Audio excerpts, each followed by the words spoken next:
Before we start, all opinions expressed in this video are my own. It's okay to disagree with me, and I welcome you to express your disagreement respectfully in the comments. Second, spoilers for this list of video game movies. Third, a lot of the movies on this list are rated R, so I will be using adult language and there will be mild depictions of gore and some PG-13 nudity. Kids, ask your parents' permission before continuing further. Also, I'm going to be slightly out of focus on camera for like the first 5 or 7 minutes of the video. Please just roll with it. I promise you I fix the camera issues by the time I get to Street Fighter. For as long as Hollywood has existed, they have adapted.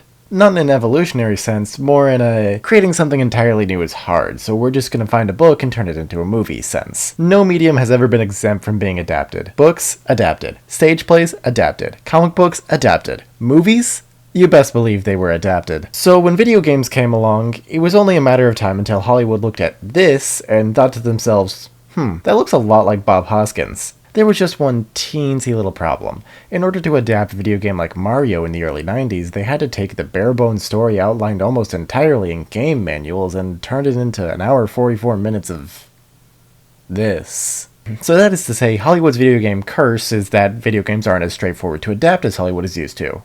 Or is it? Sure, a lot of adaptations stick as close as they can to the source material and only take liberties to avoid the audience leaving the theater with gray hairs, but a lot of adaptations also change a lot. Take, for instance, every Disney movie ever based on a fairy tale. Or every Disney movie ever based on a Disney movie based on a fairy tale. Cinderella, for instance. One early German version of the fairy tale ends with the stepsisters mutilating their feet to convince the prince that the golden slipper belonged to them, and ends with them getting their eyes pecked out by doves for eternity. But for a more modern example, look at Amazon Prime's The Boys. The Boys is an adaptation in the loosest sense of the word. It incorporates characters, names, and concepts from the original comic, but it manages to do it in a way that's not overly edgy, is well thought out, and is actually coherent, unlike the original, which is just Garthiness ranting about how he hates superheroes and wishes they were all more like the Punisher. In short, a lack of meaningful material to adapt from does not spell doom for an adaptation. The examples I listed had more than enough meaningful material to adapt from, but they may as well have boiled it down to a video game manual. Heck, look at the new Little Mermaid film. It's longer than the original animated film. So, lack of adaptable material isn't the problem. Then, what is? What could possibly bog down the production of so many video game films for so long that for decades, audiences and executives alike considered them cursed? There's really only one way to find out, and that's by looking at all of, oh my goodness, that's a lot, and that's by looking at some of the most notable video game movies of all time, starting at the beginning and working my way down until this mystery is solved. One final set of rules before we continue. 1. The list contains no properties that have video games but didn't start as video games, so that means no Witcher and no Cyberpunk. 2. I'm also only going to be covering video game movies, so those two wouldn't have been eligible anyways, and neither is Arcane, even though I love Arcane. I want to do a separate video on that if I ever do talk about it. 3. I'm about to butcher the pronunciation of so many people's names, and I am so sorry if any of them hear this. Now back to your regularly scheduled YouTube video. In a 2007 interview, Bob Hoskins was asked 3 questions. What's the worst job you've ever done? What has been your biggest disappointment? And if you could edit your past, what would you change? His answer to all 3 was the first video game movie ever made by Hollywood. The infamous Super Mario Bros. It's important to note that as much as I love Pokemon the first movie, I am limiting this video— I forgot to change out the desktop background. One moment. It's important to note that as much as I love Pokemon the first movie, I'm limiting this list to Hollywood movies specifically. Otherwise, the first video game movie would actually be, oh, what do you know? Still Mario. Just a very different, very Japanese Mario. Look at the little toads, they're adorable. By the time Super Mario Bros. Released in 1993, Nintendo wasn't a stranger to having their video games turned into not video games. The 80s saw a plethora of very popular takes on Nintendo Entertainment System franchises like Captain N the Game Master, or, more importantly, it's the Super Mario Brothers Super Show! The Super Show consisted of primarily animated segments following Mario, Luigi, Peach, and Toad across their various adventures in the Mushroom Kingdom, where they would get into hijinks and be antagonized by the villainous King Koopa. The animated segments obviously took a lot of liberties with what Mario was at the time, but it did it in a way that at least somewhat respected the source material. Alongside the animated segments, the Super Show was bookended by live-action segments following Mario and Luigi in their mid-80s Brooklyn-based plumbing business. In these segments, Mario and Luigi would be routinely visited by celebrities including Frankenstein's monster, the Queen of England, England, McDreamy from Grey's Anatomy as a piranha plant, a man named Obi-Wan Cannoli, Magic Johnson. All this is to say, Super Mario Bros. Wasn't Mario's first venture into adaptation, but it was Mario's first venture into live-action feature territory. The Super Show got away with what it did because the low-budget effects didn't have to be grand. Obi-Wan Cannoli can sit behind a pane of glass and we can all pretend it's a mirror so we can get onto the cartoons. A full live-action movie wouldn't have that benefit, and translating Mario designs into live-action can be really rough. Just look at King Koopa's cool cartoons. Thanks, Gizmo. But since they already have all this material to build from, it's not like this is possibly the single biggest mistake of Bob Hoskins' career, right? Right? I think it's important now to establish that I'm not going to do full recaps of every movie I cover on this list. Rather, I'm going to be discussing relevant behind-the-scenes knowledge and a short little review before taking a look at whether or not the movie's actually cursed. That being said, I'm definitely giving a full recap of the Super Mario Bros. Movie because there's too much wacky stuff that happens in this movie that I can't not. The film opens up on a woman dropping a suspiciously bomb-shaped cradle containing an egg on the steps of a church. She runs away, leaving an unsuspecting nun to carry the cradle into the church, and the egg hatches into Daisy. Yes, Daisy, not Peach. They decide to use the Princess of Sarasaland rather than the Princess of the Mushroom Kingdom in this movie, despite the villain being Koopa rather than Tatonga from Super Mario Land. The film opens up a second time on the Mario brothers, Mario and Luigi, and their failing plumbing business. You see, every time they get a job, it gets scooped by this jerk named Scapelli, who may or may not threaten to sexually assault Daisy the first time he beats her. Scapelli's construction company is building a new development and accidentally discovered a paleontological breakthrough. Dozens of intact dinosaur fossils that may or may not be directly related to the meteor that killed the dinosaurs. In Brooklyn. Fun fact, the actual agreed upon crash site for the meteor that killed the dinosaurs is the Chicxulub crater near the Yucatan Peninsula in Mexico. Scapelli, instead of taking the great PR of working with the local university to excavate a handful of bones, is a ruthless early 90s businessman and probably mob boss that won't take no for an answer and attempts to destroy the fossils. But luckily, the Super Mario Bros. Were there to save the day because they were chasing Iggy and Spike, who kidnapped Daisy and also Mario's girlfriend, but they don't know that second part yet. Thank goodness the other Koopalings aren't in this movie because I can only imagine they'd look like this. Mario and Luigi get arrested because they're in possession of the film's MacGuffin, Daisy's meteorite fragment that can merge the dinosaur dimension in the human world. Oh yeah, the impact of the meteor 65 million years ago didn't kill the dinosaurs, it sent them to an alternative dimension where they underwent 65 million years of evolution to become humans that lay in practically large eggs. Only, Mario and Luigi aren't in possession of the meteorite fragment. It got stolen after an old lady mugged them, and then the old lady got brutalized by Big Bertha, who shares a name with this Cheep and this Cannon. In prison, Mario and Luigi are interrogated by President Koopa, Thailand's malevolent dictator who revels in his own cruelty and is a germaphobe and is almost certainly inspired by famous 80s businessman Donald Trump. I genuinely hate to bring up King Koopa's cool cartoons again, but which do you think did live-action Koopa better? Mario and Luigi escape prison after watching a man named Toad get turned into a Goomba, which, when divorced from the little mushroom man, kinda sounds like a slur. That's because it is. In the ensuing escape, Mario and Luigi are saved from certain death by the former king of Dinoland, this fungus that keeps giving them bombs. Iggy and Spike are sent through the same machine as Toad, but in reverse, so they become intelligent. Unfortunately, as every D&D player knows, wisdom and intelligence have very little overlap, and they're still comically buffoonish. Iggy and Spike crash in the desert with no Fungus King to save them and get captured by the Mario Bros, but decide to turn coat and join the resistance against President Koopa. Big Bertha is tracked down to a nightclub where Mario seduces her for the meteorite fragment and loses it to Koopa's top lackey. The lackey decides she doesn't need Koopa and plans to take his place. Mario and Luigi suit up, but for some reason during this whole movie the costume department had Luigi wearing predominantly red and Mario wearing an assortment of colors, which makes it kind of odd that suddenly Mario is in the red jumpsuit and Luigi is green. The Mario Bros save Princess Daisy and like 5 other girls from Brooklyn, including Mario's girlfriend. Oh, by the way, Daisy's father is the fungus, and the reason she was left on a doorstep was to hide her and the meteorite fragment from Koopa. Koopa's betrayer takes the meteorite fragment and dies horrifically because only a royal family member can withstand the meteorite's immense energy. But it's too late because she's merged the worlds. The Twin Towers are destroyed and King Koopa turns Scapelli into a monkey. Monkey! But before anyone else can be de-evolved, Daisy and Luigi pluck the meteorite fragment from the meteor, and the Mario Bros reduce King Koopa to a pile of primordial ooze. The day is saved, the king returns to normal with no explanation, and Daisy stays in Dinoland to figure out what she really is. The end. Believe it or not, Super Mario Bros wasn't always going to— Just kidding, there's a Back to the Future style meaningless plot hook and a post-credit scene where Iggy and Spike sell their video game idea to Japanese businessmen. Believe it or not, Super Mario Bros wasn't always going to be about how the dinosaurs caused 9/11. So how did it come to be? It all started over 30 years ago with this man, Roland Jaffe. The director of 2 Academy Award-winning films, The Killing Fields and The Mission, Roland Jaffe approached Nintendo with an idea. I'll give you $2 million if you let me make a movie about Mario. Nintendo said, "Mochiron, sono tori da." マリオブランドは何があっても成功するほどの人気があります。私たちはあなたがほとんど監督なしで映画を作ることを強化します。The first draft of the film was written by Barry Morrow, the man who wrote Rain Man, and was aptly nicknamed Drain Man. The Drain Man script was described as, quote, a more serious drama piece as opposed to a fun comedy by Fred Caruso, a co-producer of the film. Needless to say, Drain Man didn't pan out. The next attempt at the story was written by two men who helped pen the live-action Flintstones movie, Jim Genowin and his writing partner Thomas Parker. This draft of the script was a satirization of fairy tale cliches with a strong focus on Mario and Luigi's brotherly dynamic. Alas, since Shrek had yet to grace this world and Harold Ramis made the best decision of his career by deciding not to direct the movie,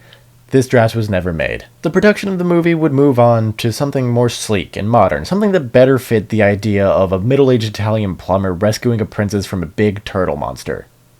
Max Headroom. And you know what, while we're at it, why stop at just the Max Headroom aesthetic? Why not just get the people who made it to do Mario? And that's how directors Rocky Morton and Annabelle Jankel came into play. And now, to be fair to the directors, they did an amazing job capturing their influences from Tim Burton's Batman and Blade Runner, and the movie really does pay a lot of attention to detail in this cyberpunk world of theirs. To not be fair to the directors, this is supposed to be a movie about the funny Wahoo Man. Screenwriter Parker Bennett, in an interview with the Super Mario Bros. Movie Archive, gave full credit of the idea of cyberpunk dinosaurs to the directors. Bennett and his writing partner Terry Runte decided to go for a darker, more comedic tone, citing Ghostbusters as the vibe they were trying to check. This led to them being dismissed by the producers, who brought in writers to make it more dark and serious, and then those writers were dismissed and replaced by Ed Solomon, who was brought in to make it more family-friendly again. With all the turmoil, the directors almost left the project until they decided that they were the only ones with a deep enough understanding of the material to properly make this movie. Now is a good time to mention that rather than using the games as inspiration for the adaptation, they went the opposite way around and decided that the production would be centered around the idea that they were making the story that the games were inspired by. As in, this movie is built on the foundation that it knows Mario better than Mario knows Mario. The film was obviously a massive failure upon release, even if it has built a cult following in the decades since it's graced our Earth. And the first victim of the curse was really just a victim of overzealous directors and producers who thought they knew better than the games did and imposed a setting that just didn't mesh well with the source material. Hopefully we don't see a lot of that in the future.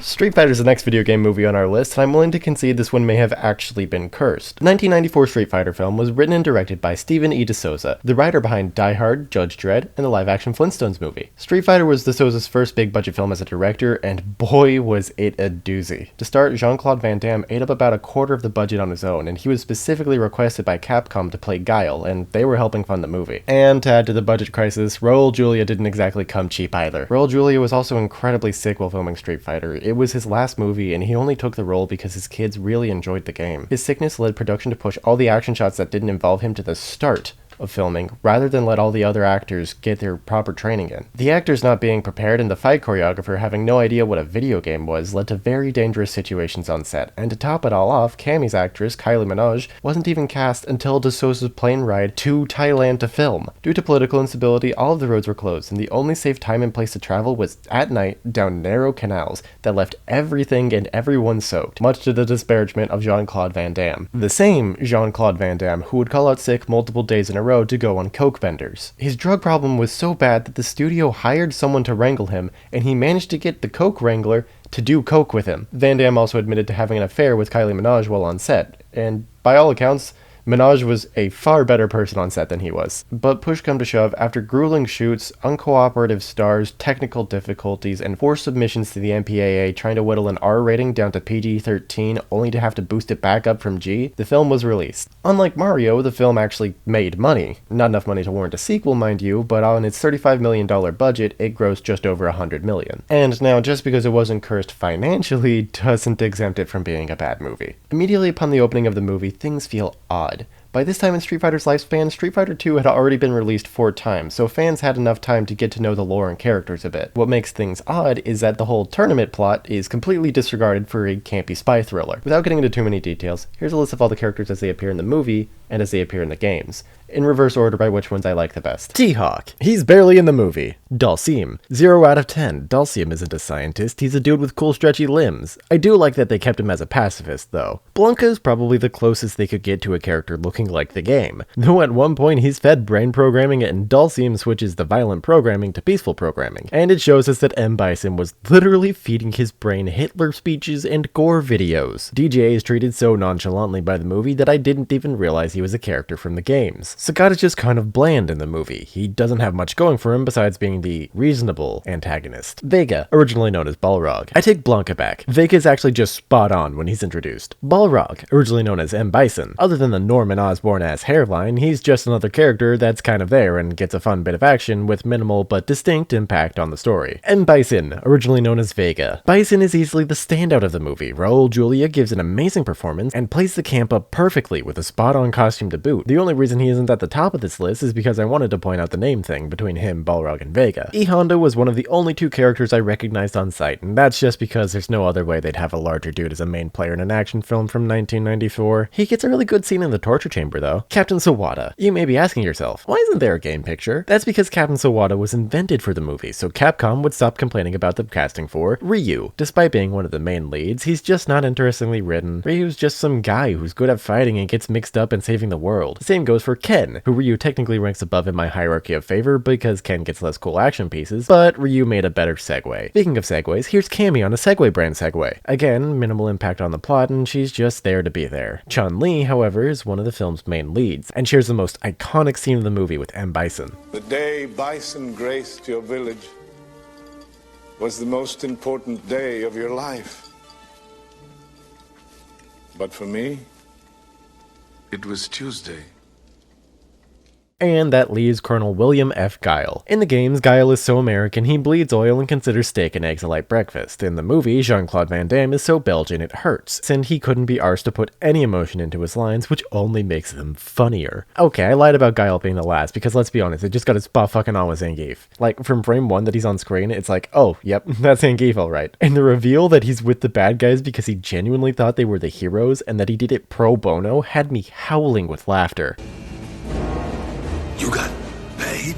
If that feels like it was a lot of characters, that's because it was, and Capcom executives kept pushing for more and more characters from the games to be added, much to the disparagement of Steven DeSouza, who had nothing to fight them off with but the machete that Byron Mann wasn't properly trained with, and he had to keep tearing pages out of the script to properly be able to film it. The campy spy thriller just also isn't very good. The plot is incredibly convoluted, surrounding M. Bison as a ruthless dictator that pays for everything with money he printed with his face on it, who wants to build a shopping mall. His nemesis is Guile, who leads the UN forces against him. Meanwhile, Ryu and Ken try to scam Sagat, which is how they get roped into the plot, because Guile wants them to infiltrate Bison's base by pretending to be friends with Sagat. And at the same time, Chun-Li and her news crew are secretly working on also infiltrating Bison's lair so they can get revenge for individual reasons that Bison screwed them over. The plot threads eventually all collide, but are largely separate with minimal crossover until the very end. And what crossover there is incredibly meaningless and boils down to, we paid for Jean-Claude Van Damme and we're gonna get our money's worth. The non-warehouse sets attempt to seem exotic, but are really just as bland as everything else with a shimmering veneer slathered atop them. And like, I know that the action had to be shot first, but just look at this and tell me that it's not bad. When you look at all the turmoil behind the scenes, it becomes easy to excuse the odd set design, odd production,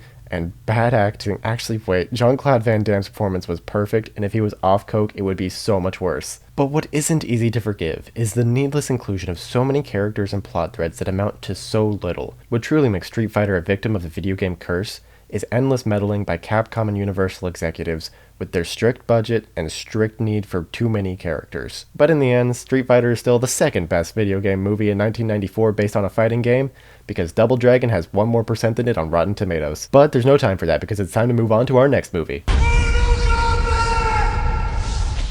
Just a note before we really get into things, Mortal Kombat is the first movie on this list to get its own sequel, but I'm only going to be covering one sequel on this list and we'll get to it when we get to it.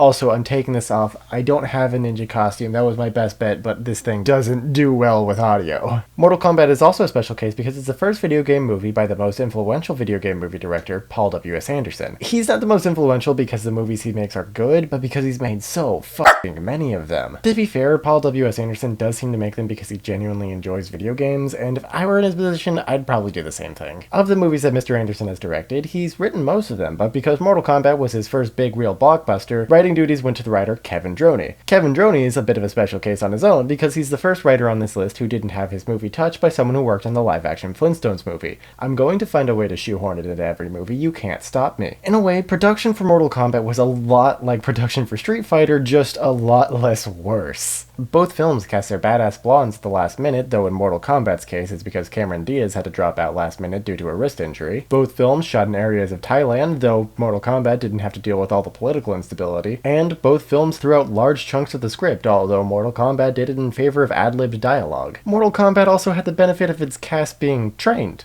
before their fight scenes were filmed. Speaking of fight scenes, Paul W.S. Anderson had also never shot a fight scene before this movie, so he was learning on the job and as filming underwent. And luckily for Anderson, it's not like his movies famously neglect safety on set at that point in his career. There were a few injuries on set, but we'll talk about those a little later down the line. Really, the movie itself deserves the mixed critical response it ended up with. The acting feels so canned, especially when Shang Tsung has to ham-fist the words "fatality" and "flawless finish" into the end of every fight. He says those two phrases so fucking much. Your soul is mine. The ad-lib dialogue is funny in a few places, but it also creates an aura of bathos because people don't tend to ad-lib hard-hitting character moments after a long day on set. The action is, in my opinion, poorly shot and cuts around way too much. The effects are... well, it was 1995. I can't blame them for Reptile looking like that. Goro looks great, though. And he should, because it cost over $1 million to make that Goro animatronic. Like, everything with the action and effects, though, is kind of held back by the need for a PG-13 rating. Like, Mortal Kombat is one of the reasons we have M-rated games. Why can't we have an R-rated Mortal Kombat movie? The PG-13 rating also means that no human characters can die on screen. So instead of brutality, we get Goro falling down forever. The story is, I don't know, it's got some decent elements like Outworld must win 10 Mortal Kombats in a row, which establishes larger stakes in addition to the more personal motivations that each of the characters are established with to get them to the tournament. But there's also some dumb stuff like Scorpion and Sub-Zero parading around an army of half-naked, oiled-up masked men. And whatever this is...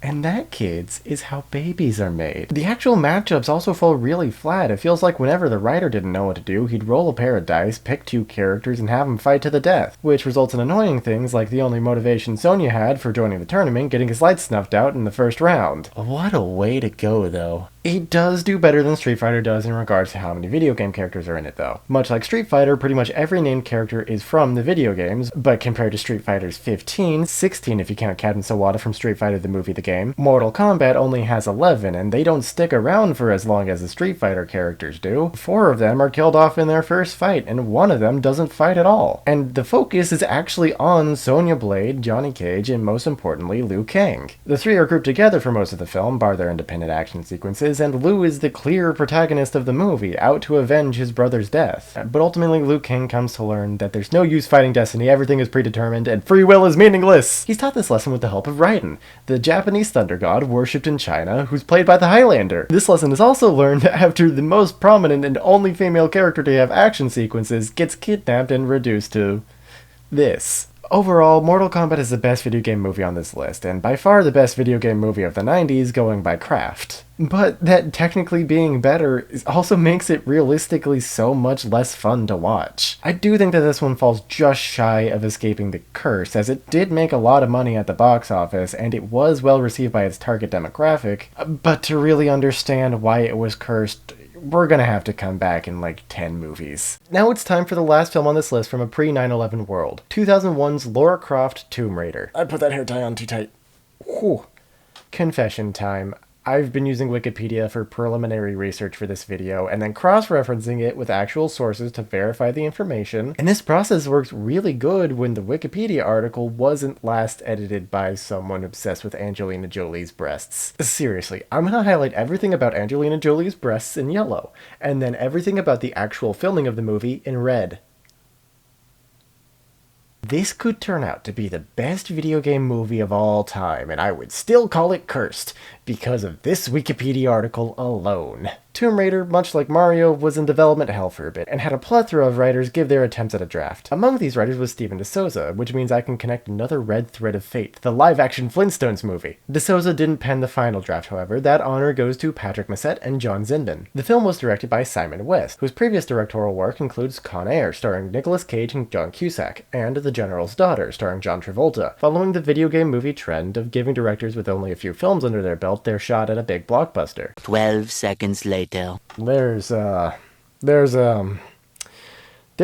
a lot of behind-the-scenes information that isn't about Angelina Jolie's boobs. I guess I can forgive the Wikipedia article, but it's still weird, right? Also, this is quite possibly the worst film on this list. Not so far, just period. Tomb Raider could have been an amazing female-led adventure film, but instead it focuses way too much on making Lara Croft sexy. Like, I'm perfectly down with female characters being capable and sexy, but why is she wearing a tank top in the middle of Siberia? There's a shot that I'm going to pan and scan while editing this video to avoid showing pretty much the entirety of Angelina Jolie's left tit. The whole plot revolves around trying to find MacGuffin A to lead to MacGuffin B to find MacGuffin C to combine them all to MacGuffin D, and by the time they did, I just didn't care anymore. And also, like, the set design is super weird. Did the Mesoamericans travel to Siberia? Did the Siberians colonize Mesoamerica? Why do they have a giant steampunk model of the solar system? Why can't this guy squeeze through a gap clearly big enough to fit him? Why don't Laura's hand cannons have any recoil? Her guns are Heckler & Koch USP match pistols that likely shoot 9mm bullets.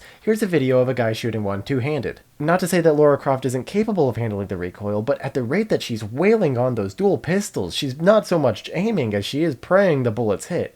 And those have got to be some mighty strong prayers, because 9mm bullets are somehow strong enough to shatter stone statues. I have to imagine the writing process went something like this. Hey, I have that draft of Tomb Raider you wanted. I had to cut some of the ridiculous elements from the games, like the dinosaurs, but I think overall we can still keep some of the zaniness and have a really good character arc for Lara. Pretty good, but we cast Angelina Jolie in a video game movie, so I'm gonna need you to add a ton of scenes where she can be sexy, because the audience is just gonna be teenage boys. Okay, I guess I'll try to find some room in the plot for those. Just throw it in wherever, and don't worry about the love interest, just keep him as bland as possible. Teenage boys don't really care about that kind of stuff, they just want action sequences. Okay, I guess. Watson, you're a genius. Make a sexy action sequence. And throw a robot in there. Teenagers love robots. I've come to the conclusion that this movie would be so much better if Daniel Craig and Angelina Jolie switched roles. Not like making Laura a villain, I mean have Daniel Craig do technically not shirtless gymnastics before slaughtering a dozen men in a poorly edited action sequence.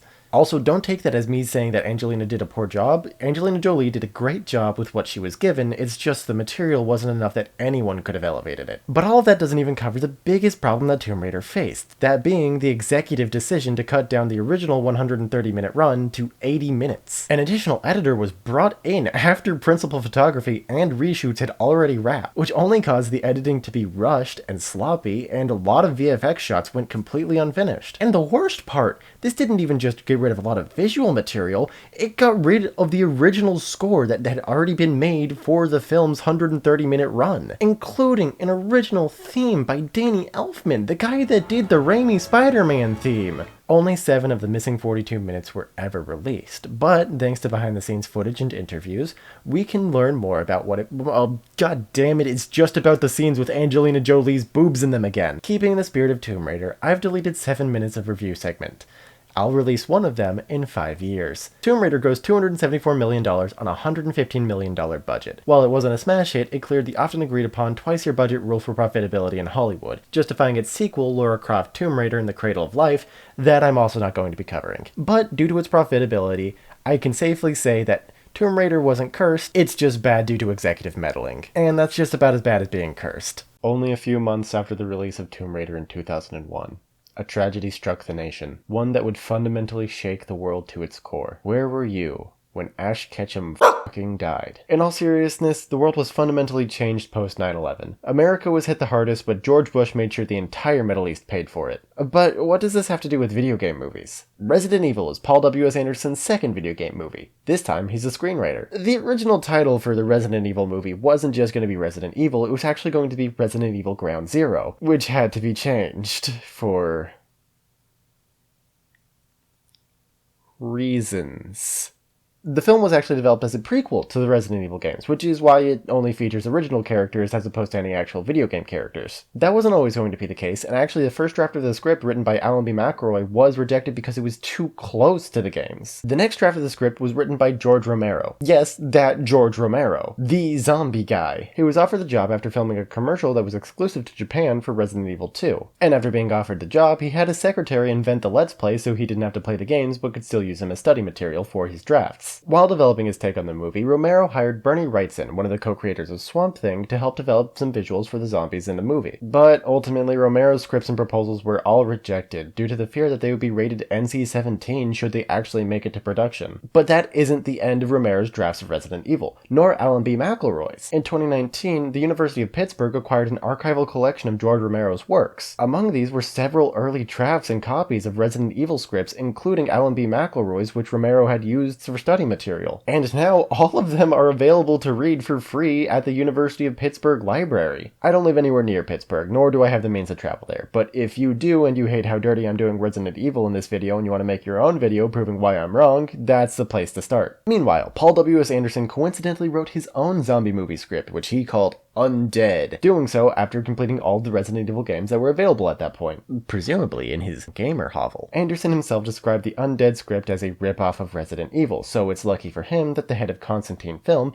who held the film rights to Resident Evil at that time, really enjoyed the script and allowed him to develop it into what Wikipedia used to call the most successful video game movie franchise of all time. Constantine Film was a German company, so a lot of filming was done in Germany. While that mostly means shooting at stages in Berlin, both the interior and exterior shots of the mansion featured in the movie were shot at the Lindstedt Palace in Potsdam, Germany. There's just not a lot more juicy background information on this movie. The biggest behind-the-scenes drama was that there weren't enough extras to play zombies, and so Capcom executives and some of the film's producers volunteered to come in and be zombies. I went into Resident Evil expecting it to be a horror movie, and after about 3 minutes, I realized I was completely wrong. You see, I'm a complete and utter coward. Even the most modestly competent horror can keep me up for days on end. The first time I ever played Five Nights at Freddy's, I found myself assigning every creak in the night with my impending doom. And that was a rushed mobile port I played on the school bus. Do not even get me started on the paranoia I felt after watching just one episode of the Mandela Catalog. When I sat down to watch Resident Evil, I turned the lights on, turned more lights on, put one last light on, and kept my dueling saber next to me in case the paranoia hit, of course with its light on. So when I say that Resident Evil isn't scary, it's probably the biggest insult I could give to a horror movie film and its creators. Horror movie film? You see, Resident Evil isn't actually a horror movie, it's a gore porn action flick. There's nothing scary about setting up and subverting a jump scare a dozen times only to finally let one rip with this guy. It's the same trap that the Saw movies have fallen into, where the directors and producers and executives are all jerking off about how disgusted the audience is, rather than,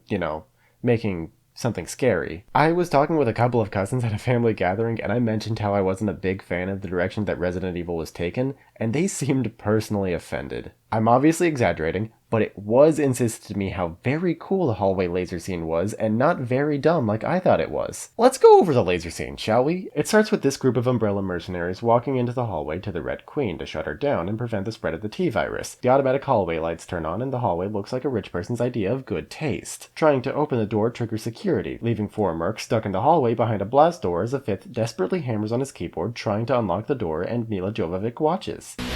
What's that? It's a laser! And it kills Merc and maims one more as the others dodge. Then there are more lasers, designed to trick anyone who tries to avoid it. Then the laser hallway just says fuck it and unleashes a grid of lasers. I get that you have to go into movies with a little bit of suspension of disbelief, but this doesn't even make sense by the movie's own logic. They make sure to let us know early on in the movie, especially before this scene, that the whole facility, the whole hive, is being controlled by the Red Queen AI. This implies that the Red Queen is being purposely sadistic with this laser trap, weeding out the most competent of the mercenaries and giving them a false hope of survival. The Red Queen isn't otherwise hostile to anything not infected with the T-virus, and even the stuff that is, she doesn't do these sadistic things to them. You could argue that this sequence was pre-programmed by someone who hated their boss and was hoping that they would forget the passcode to get into the Red Queen's chamber, but as I said, the film makes a point to let us know that the Red Queen is in control of all of the Hive's systems, which means that Laser Wall doesn't make sense until you add 5 more movies that weren't planned's worth of context. The action sucks too. It's all weirdly edited, just like that just was, and a few of the action scenes have really vaguely sexual undertones. I could forgive Paul W.S. Anderson not having great action on Mortal Kombat. It was his first time directing it, and it was competent enough for that purpose. But the action in Resident Evil just reads like he saw moderately positive reviews for the action in Mortal Kombat, saying it was the least bad part of the movie and thought that meant he was a master of the craft. Proper cinematography be damned. Much like Mortal Kombat, it just cuts around way too much. That's the biggest problem. And I know frequent cuts are a symptom of pre-John Wick Hollywood not taking into account that people actually enjoy being able to understand what's going on screen. But it still makes the action sequences so hard to follow, and there's a reason that one-take style action sequences are becoming more and more the norm in Hollywood movies. There's also a lot of weird editing choices outside of the action, like having flashbacks to a scene that's happening while it's happening. With only a minimal amount of retooling, you could turn Resident Evil into a great dark comedy.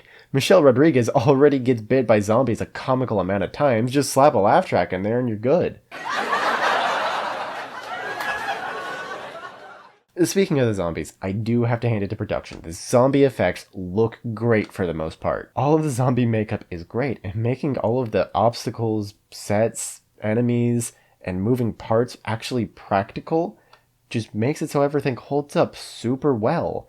And the only real bad shots are the ones that rely too much on CG. What doesn't hold up too well is the CG super zombie. Not only is it bad CG, it's also just like a bad design. There's too much going on. Why is it so torn up and fleshy? None of the other zombies had that much exposed flesh. It doesn't fit the visual style of all the other zombies, and it looks like that purely to look gross. The only other zombies that follow this same philosophy of grossness are the dog zombies. And even then, you can still tell that those dog zombies are just a bunch of good boys in makeup for dogs. And they don't show as much gory bits as the super zombie. Looping back to the sets, while they still hold up in terms of shot quality, they're just kind of bland. It's just endless variations of gray and even more sterile gray. I think one of the reasons that the laser hallway scene was so memorable is because it's one of the few scenes in this movie that actually has a unique visual style to it. The movie is about as serviceable as a prequel to Resident Evil as it can be, considering it doesn't feature any of the game characters. But they still make a lot of weird choices, like implying that one of the 2 survivors at the end is Nemesis. And at the beginning, there's just a bunch of office workers in an elevator that serve no purpose beyond dying for shock value. And they're the only part of the intro that isn't tied in to the rest of the movie. They could have made the woman that got decapitated in the elevator the cop guy's sister, and then he finds her severed head, tying in that last disparate element from the opening.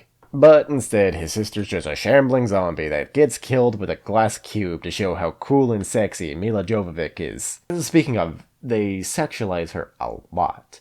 The first scene we see her, she's naked. The last scene we see her, she's definitely not dressed. And she kills multiple zombies with her thighs. What a way to go out. And we cut back to her and her fake husband having sex like 3 or 4 times. Quick side notes about the cast. The leading role obviously played by Mila Jovovich, who you may know as Leeloo Dallas from this little-known indie film called The Fifth Element. Jovovich is going to go on to star in a lot of Paul W.S. Anderson films, and that's not a coincidence, but we'll go more into detail on that later down the line. I know I'm saying that a lot after Paul W.S. Anderson movies, but trust me, it'll all make sense after you see my full editorialized timeline when this video's over. Up next, we have James Purefoy, who plays Alice's fake husband. Have I mentioned that Mila Jovovich's character's name is Alice? I feel like that's important knowledge. Have I I don't think I have. Purefoy would go on to portray Alfred in the Batman prequel series Pennyworth, The Origins of Batman's Butler. The guy who plays the guy who becomes Nemesis is Eric Mabius, and he would go on to be an FBI agent in Season 4, Episode 97 of CSI Miami. And, of course, Michelle Rodriguez is in this movie. Michelle Rodriguez is most notably known for her role in the Fast and the Furious franchise, the Fast and the Furious franchise being owned by Universal. And you know what other movie is owned by Universal? That's right, the live-action Flintstones movie! This movie is cursed because Paul W.S. Anderson is a terrible writer and a terrible director. It pays respect to and references parts of the games that shows there's an at least halfway decent understanding of them. It doesn't try to assert itself as the one true version of the story, yet, and the movie doesn't act like it knows the lore better than the games do, yet. Mortal Kombat at least had a couple cool visual elements that this film is just lacking to disguise that badness. The worst part is that it made enough money that there's like 7 of these things now. Thank goodness I am not doing any sequels on this list. I think between Tomb Raider and Resident Evil, we've kind of reached the point where the behind the scenes for movies are going to be fairly bland. And take, for instance, the 2005 Doom movie. Doom was an adaptation that was in the works starting in the mid-90s. This is the closest thing I have to Doom Guy's helmet. And bounced around between Universal and Warner Bros. A few times, and id Software really pushed to get it made. It went through a few drafts by David Callahan and was eventually touched up by Wesley Strick after Simon Pegg and Edgar Wright declined to help with rewrites. The lead role had a couple of frontrunners, including Arnold Schwarzenegger, Vin Diesel, and The Rock, before ultimately settling on Karl Urban. Loves me some Karl Urban. You may notice that The Rock is still in this movie, and that's because he actually declined the role of Doom Guy specifically because he wanted to play the role of Sarge. And good for him, understanding what roles he would be better at that point in his career. Doom is nothing without its demons. To help bring them to life, production brought in Stan Winston Studios. Stan Winston Studios did all the creative makeup, and it was owned by longtime Hollywood makeup artist Stan Winston. Stan Winston was a master of Hollywood special effects makeup, having worked on The Thing, Terminator, Aliens, Edward Scissorhands, and even Zathura. But Winston himself wasn't the lead on Doom's creatures. Instead, they were being supervised by John Rosengrant. The demons featured in the film were sculpted using real-life body casts of the actors that would go on to portray them, including one of Doug Jones, who you may know as the body stand-in for the Silver Surfer in Fantastic Four: Rise of the Silver Surfer. That means that most of the time when you're seeing a demon on screen, that's an actual physical suit that actually physically existed and interacted with the actors. Loves me some practical effects. And that's all of the behind-the-scenes information to chunk together. Obviously, there's more to the behind-the-scenes, but I like using this little segment to talk about the juicy bits, and, well, this may shock you, but on most movies, there's just not a lot of juicy bits, and Doom happens to be one of them. I think that Doom was a good movie to talk about the bland behind the scenes, because it has a very bland in front of the scenes, too. The best way to go about talking about this movie is a list of pros and cons. Pro: the effects are pretty good for 2005. The decision to rely primarily on practical effects, makeup, and animatronics has allowed the visuals to age exceedingly well. There's a couple moments where the movement is stiff, but that actually just kind of adds to the charm a little bit. Con: the CG is terrible. There's not a lot of CG, only about 350 shots, but boy, can you just smell the 2005 coming off your screen when it's on there. Pro: the visual style actually reminds me of Doom games. There's lots of blues, reds, and greens in the lighting color palette. I'm colorblind, so take this with a grain of salt, but it feels like the set design, lighting, and prop teams all put in a decent amount of effort to make the world actually feel like Doom. Con: the demon variety is kind of lacking. While we get Hell Knights, Imps, and even a single Pinky, we're missing out on the iconic Mancubus and Keiko Demon, and I really feel like their presence would have really benefited the movie. Pro: The Rock. The Rock plays a flawed, antagonistic character that the audience is supposed to hate. That's something he's really good at and that I wish he did more.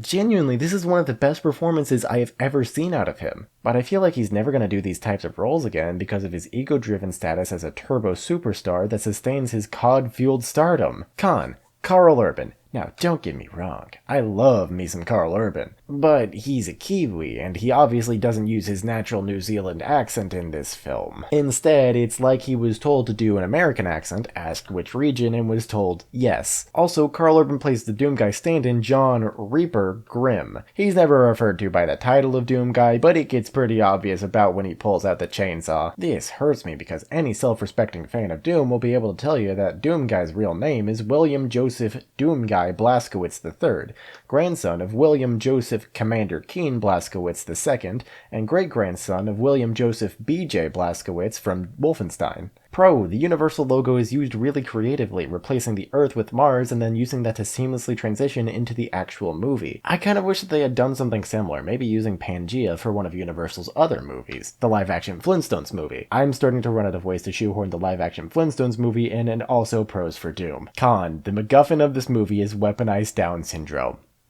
The ultimate cause of the demons in this universe is that ancient humans from Mars artificially engineered an extra super chromosome that has adverse negative reactions with certain genetic markers in humans. Having an extra chromosome can result in a variety of chromosomal disorders, the most common of which is Down syndrome. It does not give you super strength, and it does not turn you into a monster. Bro, the first person sequence is the best scene in the movie and is by far the best action sequence too, and is completely unashamed of its video game roots. It's framed as one continuous shot, but it actually took several days to film and was just stitched together using the magic of editing and special effects. Con, the story and dialogue are just really f***ing boring.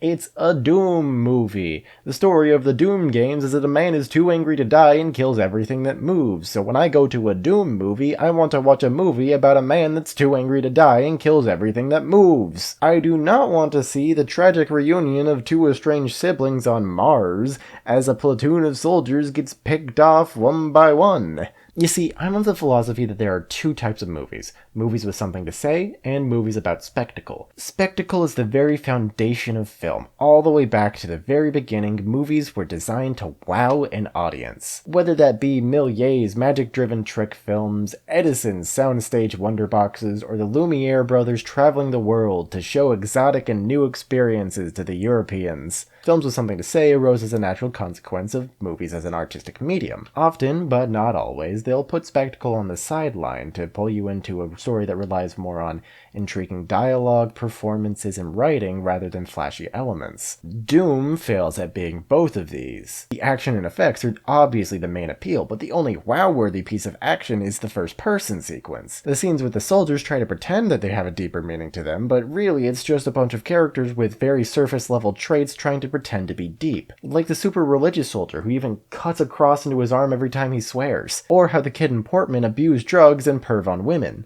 That's definitely getting censored.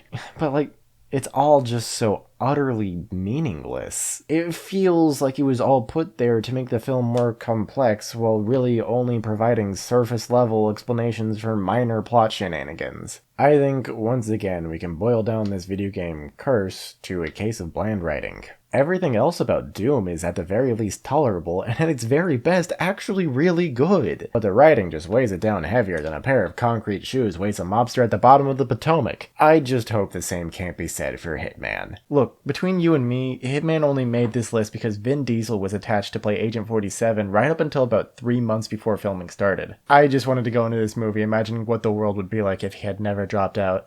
A man can dream. I've never actually played a Hitman game, and although they look very fun, I'm just here to watch a not a Vin Diesel movie turn into a train wreck. Vin Diesel was, of course, replaced by Timothy Olyphant taking the role of Agent 47. You may know Timothy Olyphant from his role as Roy Mason in the 2000 movie Augie Rose. Augie Rose also featured an uncredited appearance by actor Joe Crest, who also appeared in the 1995 film Kingfish, the story of Huey P. Longstocking starring John Goodman. And just a year prior to that, in 1994, John Goodman did also star in the live-action Flintstones movie. Hitman was directed by Xavier Gens and written by Skip Woods, and although Vin Diesel did drop out of the starring role, he did stay on as an executive producer, which has me somewhat hopeful because Vin Diesel is known as Hollywood's biggest nerd. Hitman was also eventually rebooted, and they brought back Skip Woods to write the reboot, which is baffling for reasons you're gonna find out in about 5 minutes. Listen, I'm on page 20 of this script. For reference, my Dick Dastardly video, that was about 5 pages. And we're not even halfway through this until the end of Hitman. If you want an in-depth behind-the-scenes look at the 2007 Hitman movie, you're just gonna either have to go somewhere else, or at least 1,000 people have to be clamoring for it in the comments. There probably won't even be 1,000 people who make it this far into the video. You know what, just fucking roll the review segment. I knew ahead of time that Hitman was gonna be a little convoluted, so I made sure to pay extra special attention.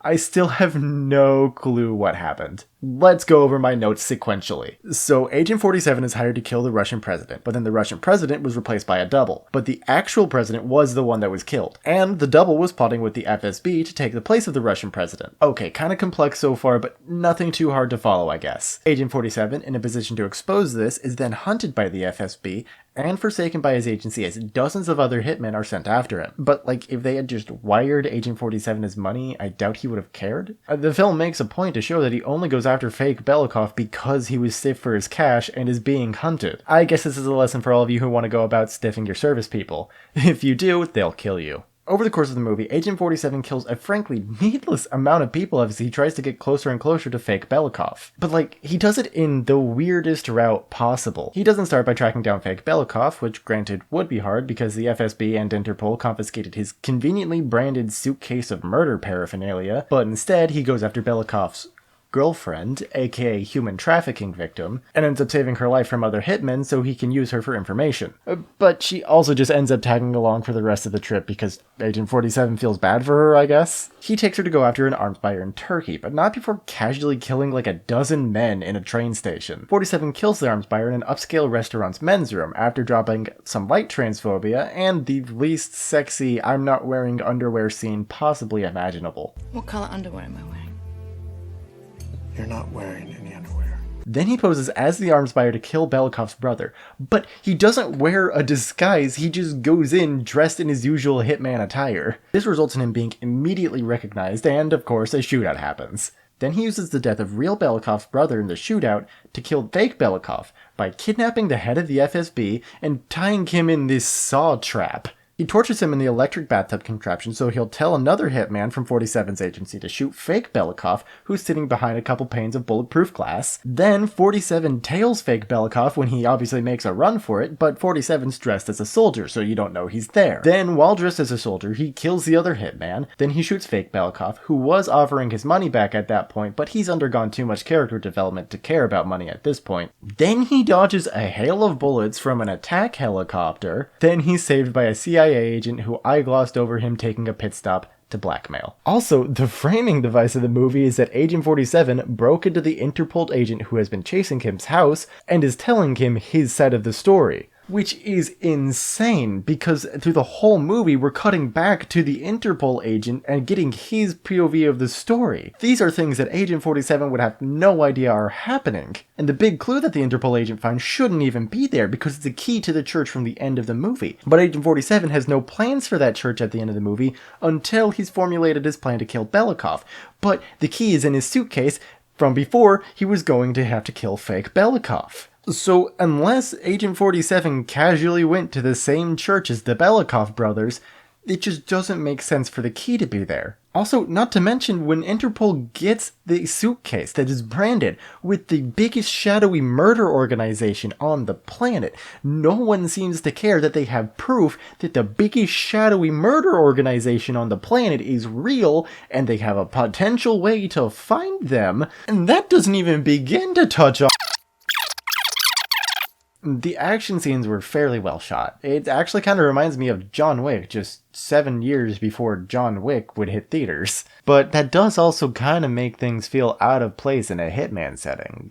Like, I get it, it's not as fun to watch Agent 47 slink in and out of trash cans when it's Timothy Olyphant in control, but the lack of disguises, at least, is astounding. The only real stolen outfit disguise is in the train station, and there's not a single clown afro or blueberry muffin in sight. I do appreciate the rubber duck, though. At some point while watching, it hit me. The reason that there's so little easily accessible behind-the-scenes information for the 2007 Hitman movie is because nobody fucking cares about the 2007 Hitman movie. I doubt the people making it actively cared about it beyond getting it done so their paychecks would be signed. It's kind of emblematic of lost information that doesn't exist anymore simply because nobody cared enough to archive it. How can you have a line like this? You don't want to fuck me and you don't want to kill me. I've never felt so much indifference in my entire life. And expect me to enjoy your movie in an unironic way? That said, Hitman's also very enjoyable in a very ironic way. Like, if you strip this of the Hitman IP and slapped an original one on it, this would be an instant cult classic where you take a shot every time Timothy Olyphant gets an unnecessary close-up. But because it has the Hitman IP attached to it, it falls under the video game curse of not caring what the video games are about. 0 out of 5 stars, too many non-targets killed. This is where I'd like to address the fact that I'm breaking up these movies into different eras. Our first era was pre-9/11, starting with Mario and ending with Tomb Raider.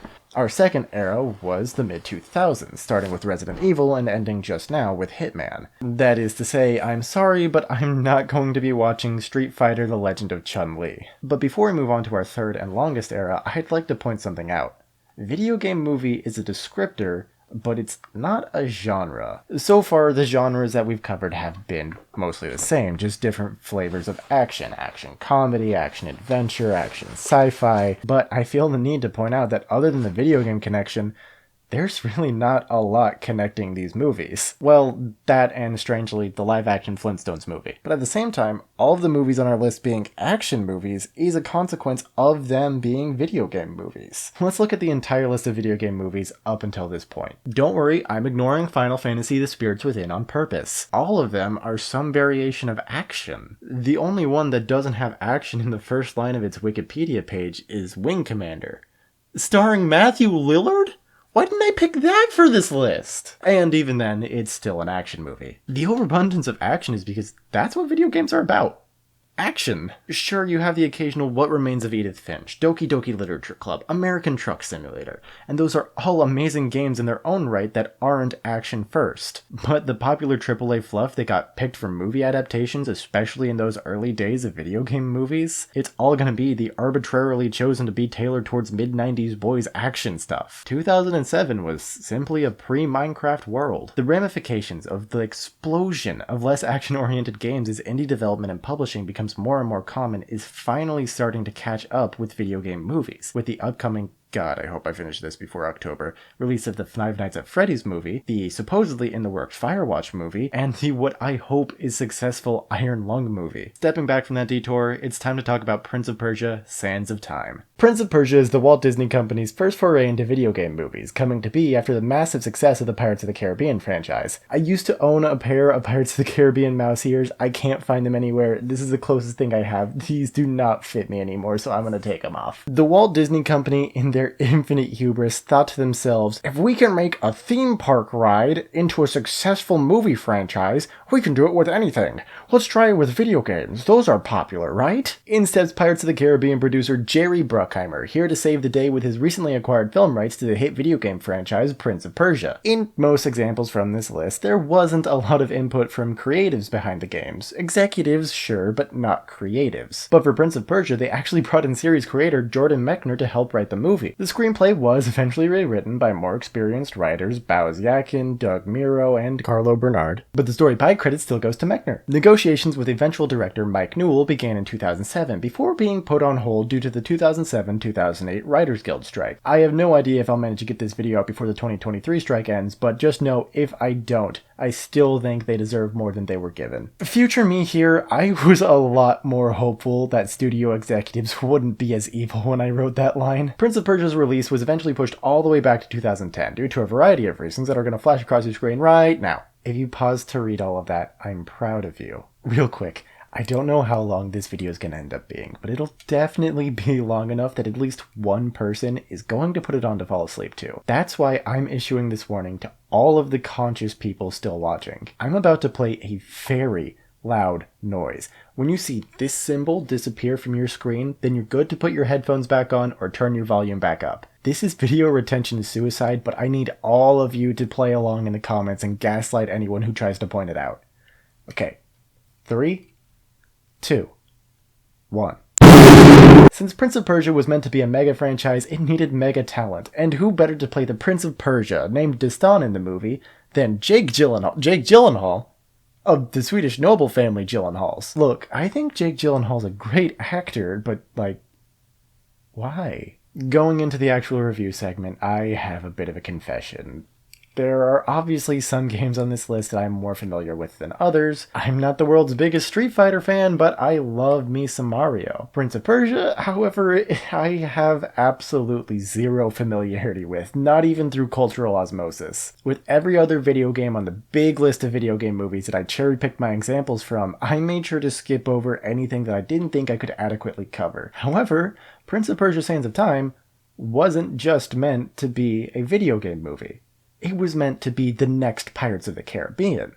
And I love the first 3 Pirates of the Caribbean movies. So I'm going to critically analyze it from that angle and still point out some of the video gamey elements, so I'm technically still on topic. First off, like with Pirates, the set design and costuming is on point. I love the clear cultural, class, and character influence on all of the costumes. The priestess wears all white with gold trim and has ceremonial markings all across her body. Jake Gyllenhaal wears armor suited for someone who fights with dexterity rather than strength, contrasting his brothers who both wear fuller sets of armor because they're generals leading their armies. The African warrior even has tribal influences, including the real-world practice of scarification practiced in many East African tribes. I said practice twice there, we're just gonna roll with it. The main cast give wonderful performances, but in contrast to Pirates, the decision to focus on a duo rather than a trio kind of just makes it feel like something is missing. Imagine if there were no Jack Sparrow in Curse of the Black Pearl. It's just Will, Elizabeth, and some of the assorted pirates from their ship. It'd be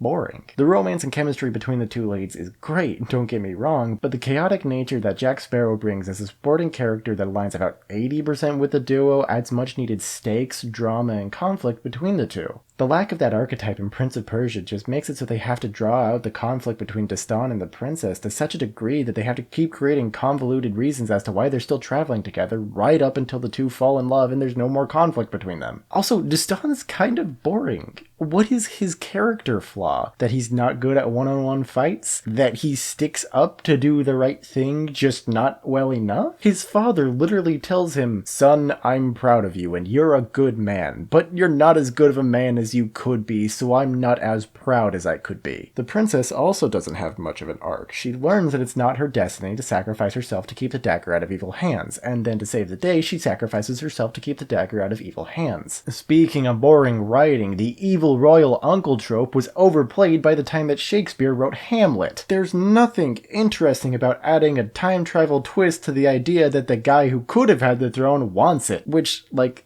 the MacGuffin, and technically the dagger is the MacGuffin because it affects the plot, but I'm going to keep using that word anyways because it gets the point across, being capable of destroying the world is meaningless. They do the ending the world thing, and then they immediately reverse it before any consequences even have the chance of being felt. Imagine if at the end of Pirates of the Caribbean 3, instead of Will being only able to live bound to the Dutchman, he could just break the curse and go and live on land and do whatever he wants. That would be boring, it would undo the stakes and consequences of the movie, and it would just suck. Thank goodness they didn't do that. The ending also reverses all of the sacrifices, consequences, character development, and franchise potential of Prince of Persia: Sands of Time. Like, am I supposed to want Prince of Persia 2 when none of the characters that I've come to enjoy over the course of the movie are the same except for Destan? There's not even a hint that another adventure could take place. It just ends on a happy note. It wraps up the bow so neatly that you may as well have Destinario slide down a flagpole at the end before marrying the princess in a castle owned by a turtle. Or maybe the castle is the turtle. Look, I'm looking forward to the new Mario game and I just need to keep my mind off these bad movies. And all of these complaints don't even address the fact that this is Alfred Molina.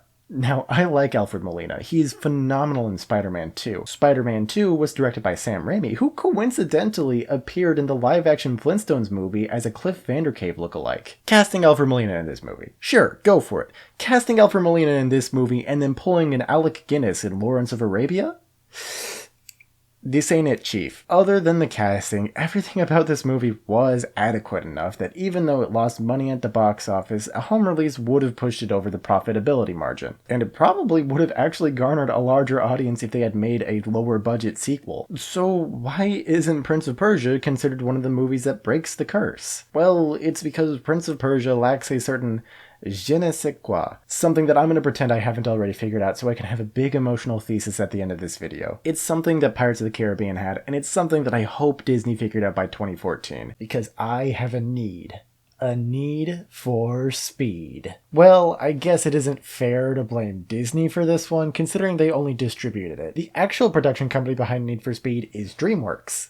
Yes, that DreamWorks. They do live action movies under their DreamWorks Pictures label, which occasionally works with their DreamWorks Animation label. Need for Speed is another one of those movies where either nothing went wrong during the production or nobody cared enough to talk about it. It was written by brother duo George Gaddens and John Gaddens and directed by Scott Waugh. The most interesting part about the behind the scenes that I could find is that DreamWorks didn't want to use CG for this, so they relied on practical effects. That means that all of the cars in the movie are real replicas of exotic cars. The only actual exotic car is this Mercedes that appears for one scene. Editing me here, I forgot to record this on camera, but there's one other notable franchise that I wanted to mention that featured replicas of exotic cars.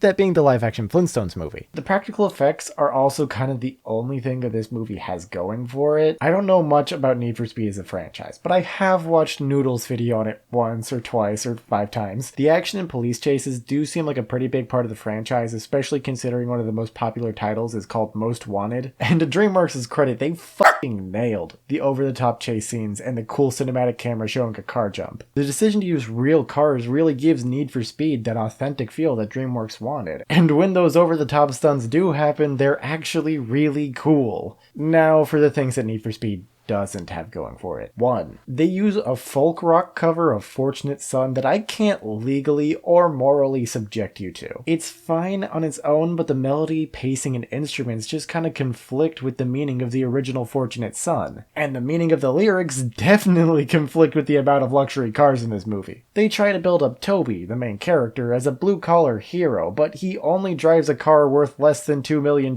once in the entire movie. And he's not even the main mechanic on his team. Fortunate Son is a song about the middle and lower class being drafted to fight in Vietnam and being angry at the upper class and military personnel who don't have to fight yet keep pushing them to war. It's supposed to feel angry, like the song itself is lashing out against the upper crust. It is not a song about how poor you are if you have to get by with only $5,000 every time you win an illegal street race so you can keep your custom shop open. And the cover feels less angry and more like an over-defensive response to someone calling you a nepo baby. Editing me here again, here's about 8 seconds of the song that I'm actively critiquing so you can better understand what I mean. This should count as fair use, but if it gets flagged, it's not like I make money off my videos anyways. Some folks is born to wave the flag. Ooh, the red and the white and the blue. 2. Toby is a menace to society. The amount of people whose lives are put in danger as casualties of ego-driven illegal street races and cop chases just so Toby can prove his skill is way too high. Am I supposed to feel bad that the guy who did this spent 2 years in jail for vehicular manslaughter instead of reckless endangerment? It also does not help that Aaron Paul plays Toby like a straight-up sociopath who doesn't care for anyone or anything outside of his immediate circle of friends. I get it, Toby. If you get the whole bag from the custom Mustang, then you and your friends are all set for life. That still doesn't mean you're in the right just because Dino's in the wrong. 3. I get the emotional weight behind having Toby drive Dino's murder car to win the big race at the end, but like, how many fucking times does Michael Keaton's character have to say, I bet Dino's in for it now that the car he definitely used to kill someone has been uncovered and is definitely his. Speaking of, why does every electronic on Earth have direct access to Michael Keaton's pirate radio show? It's a press of a button without even being screened when the blonde lady calls in from the Mustang. And even military and hospital electronics have direct access to an illegal radio show. And they treat it like Michael Keaton's character is some mysterious rich guy that organizes this big illegal race every year that the police just don't know who he is. But he broadcasts his whole face,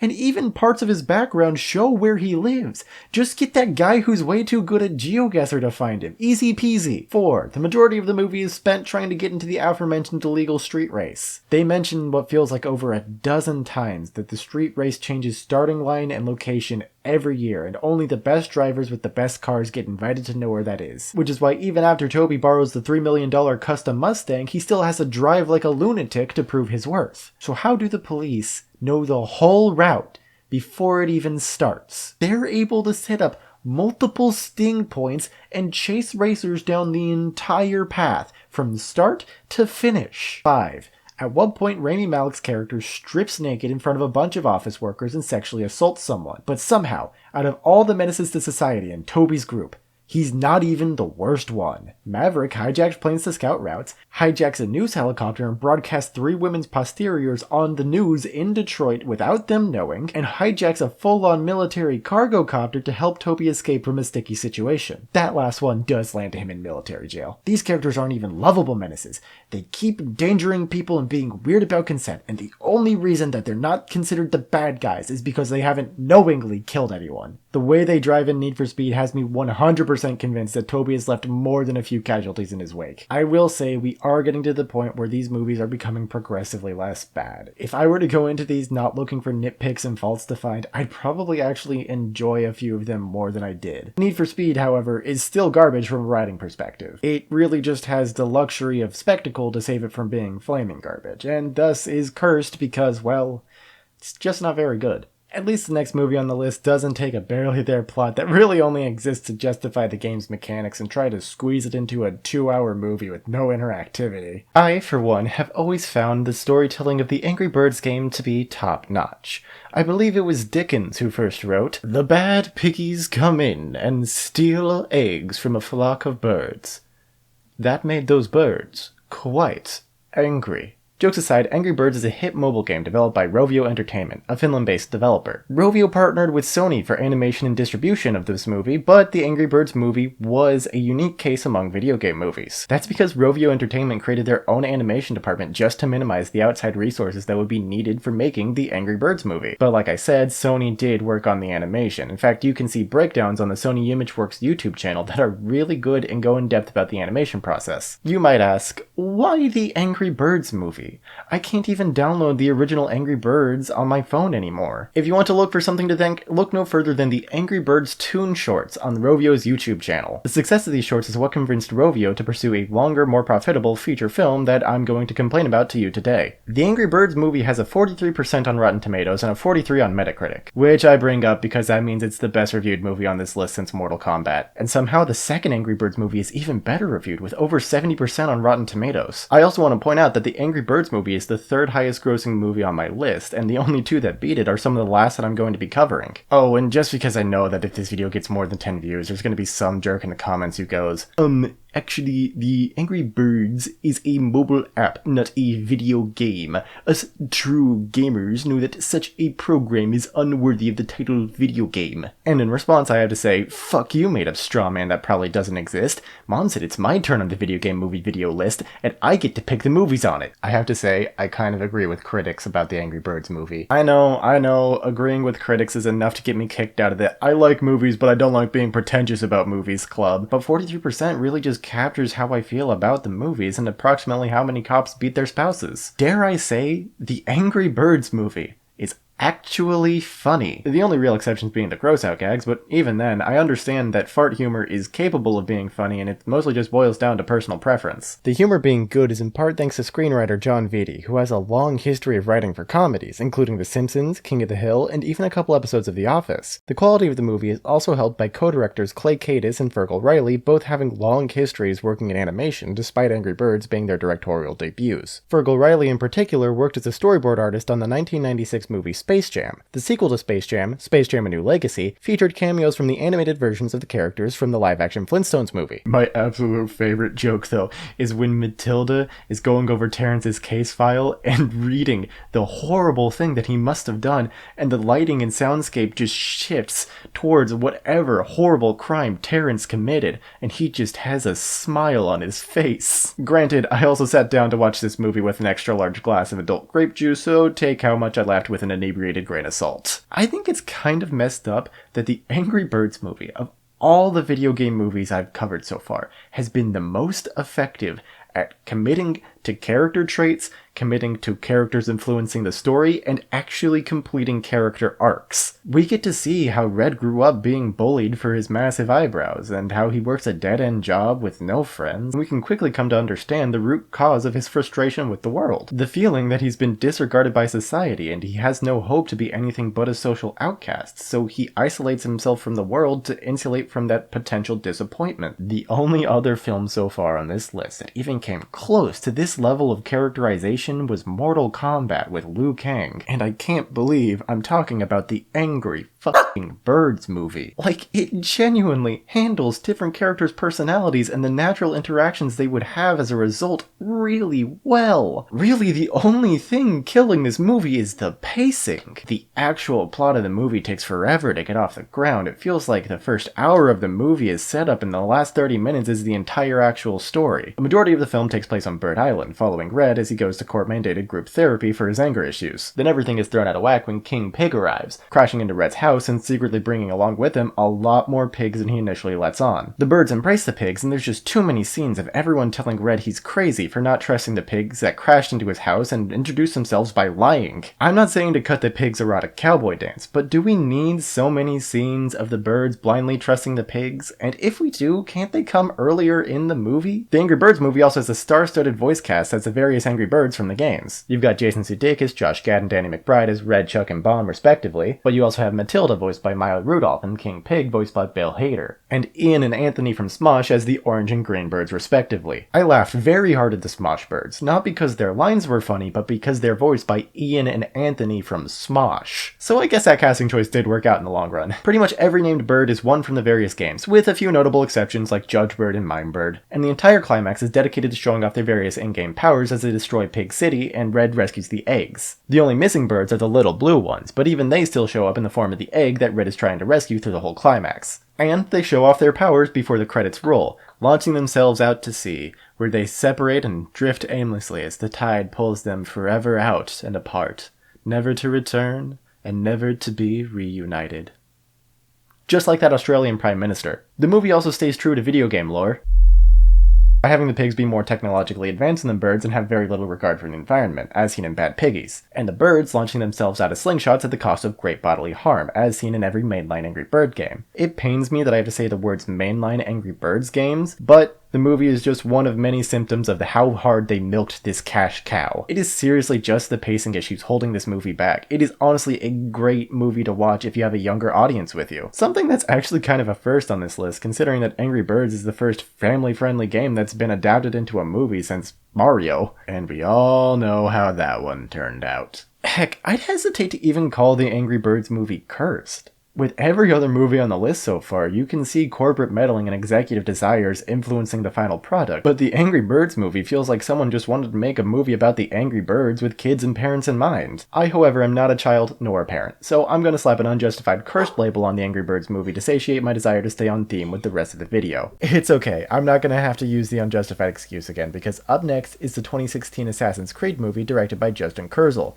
or, as I like to call it, apologies to Tomb Raider, I didn't realize it could get this bad. Assassin's Creed is a lot like Angry Birds in regards to its production. Not because it respected the games or anything, but because Ubisoft created their own film and television department, Ubisoft Film and Television, in order to help work on the movie. Before Assassin's Creed, Ubisoft Film and Television only had one other project under their belt. The animated children's TV show Rabbids Invasion, based off the hit Rayman spin-off, The Rabbids. Believe it or not, I actually watched a couple episodes when it first aired. Mostly because I was 12 and I wanted to switch back to Cartoon Network after Ninja Turtles finished airing, but I couldn't find my remote.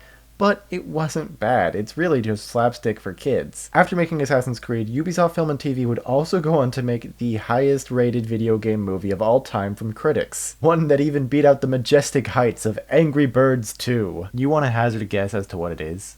Well, too bad. I'm a digital recreation of a snapshot in time in which the real me was isolated with nothing but a camera and a microphone. I can't hear what you're saying, nor can I see what you're typing. The highest rated video game movie of all time, according to critics, is Werewolves Within, based on the Oculus exclusive recreation of the card game commonly known as Werewolf. But unfortunately, that isn't what we're here to talk about today. Alas, we're here to talk about Michael Fassbender attached to a big metal claw. Fassbender was always the first choice for the main character of Assassin's Creed, even in its earliest development phases in 2011 when it was initially going to be produced with Sony before Ubisoft Film and TV halted their negotiations with Sony in 2012. Ubisoft wanted to produce the film independently to maintain creative control, but Sony was still set to help distribute the movie, kind of like DreamWorks and Disney's relationship on Need for Speed. But by the end of 2012, Sony was cut out of the picture entirely, with 20th Century Fox stepping in to help distribute the movie. This was pre-Disney's acquisition of Fox, but do keep Disney's Megacorp book purchases and the consequences it'll bring in mind for a little later down the line. Despite all the distribution deals being made in 2012, the movie didn't even start filming until 2015. In that time, it went through a couple writers. The initial draft was written by Michael Leslie, who would retain a writing credit in the final film. Eventually, it was rewritten 6 months later by Scott Frank, and then Scott Frank's draft was rewritten by Adam Cooper and Bill Kolish, who were both given credit in the final film. This isn't quite the same scale of writers as Mario had, but it does kind of spell uncertainty for a movie when you have a lot of writers making a lot of drafts. Although Assassin's Creed is an adaptation of the video game franchise, it was announced to not be adapting any singular video game. Instead of the then primary current year protagonist of the franchise, Desmond Miles, Michael Fassbender was going to play his own character called Caleb Lynch. Not to be confused with the guy from Dunkirk. They also kept the genetic memory aspect, something that Fassbender, who was a producer on the film, described as, "They started to explain this whole world and the idea of DNA memory. You know, I think it's a very feasible scientific theory. However, they wanted to make the Animus scenes more engaging, so they replaced it with the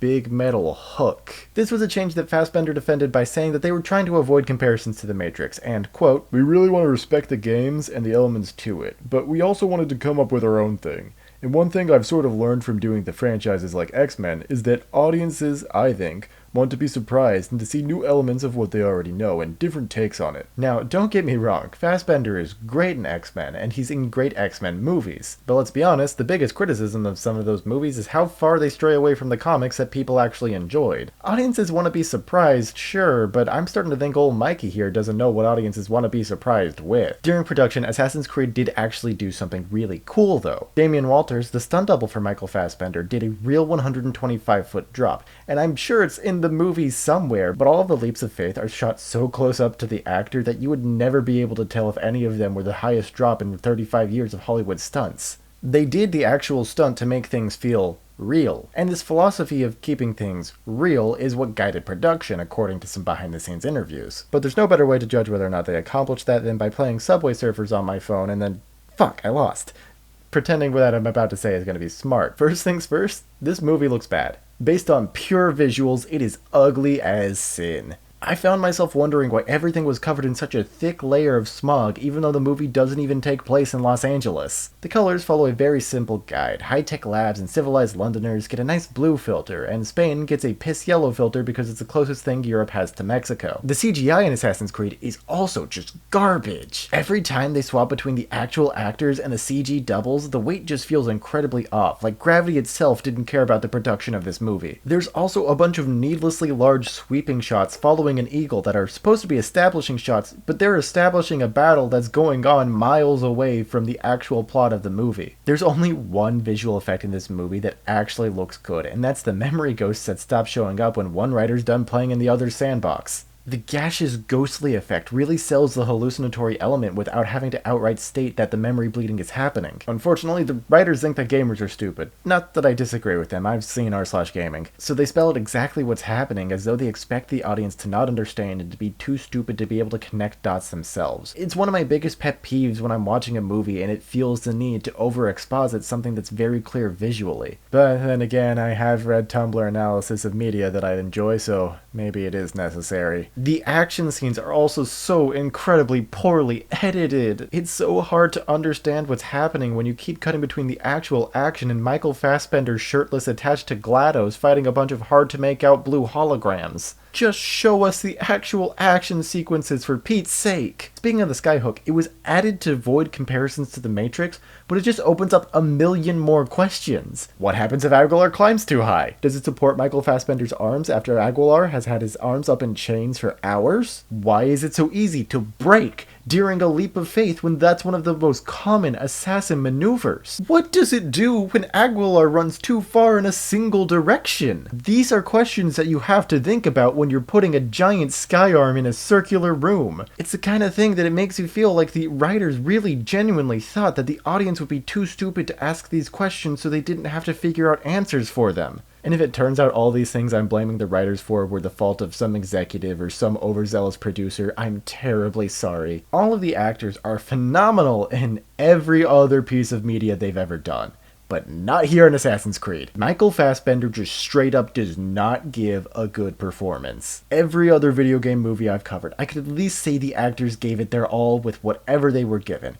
but not here! I wholeheartedly wish I could. Let's break up the negativity real quick. This movie isn't 100% bad. According to Rotten Tomatoes, it's actually 13% good. 10% of that 13% was the cool ghost effect I mentioned earlier. The Assassin's Creed movie, despite not fitting anywhere neatly into the Assassin's Creed timeline, is technically canon to the games. There are lots of small connections, like the Spanish assassins still cutting off fingers even though that problem was fixed a long time ago by the time that we see them, and non-Fassbender Abstergo hostages are actually related to characters from some of the games. Michael K. Williams' character in particular is related to Baptiste from Assassin's Creed 3 Liberation, and I have nothing else good to say about the 2016 Assassin's Creed movie. The villains are simultaneously smart enough to create the genetic memory technology and run a billion-dollar corporation. Granted, you don't really have to be too smart to do that last one, but also dumb enough to leave assassins' artifacts and weapons practically out in the open and within the reach of an army of assassins that they've essentially trained and instilled a drive to murder all of them. Fassbender's character and all the other assassin descendants are supposed to have the creed instilled into their DNA, even if they don't realize it until it's awoken by the Animus. Hence the importance of Michael Fassbender being sentenced to death for killing specifically a pimp. But that just makes his motivation fall flat when put under even the smallest amount of scrutiny. He nearly hands over the entire world to the Templars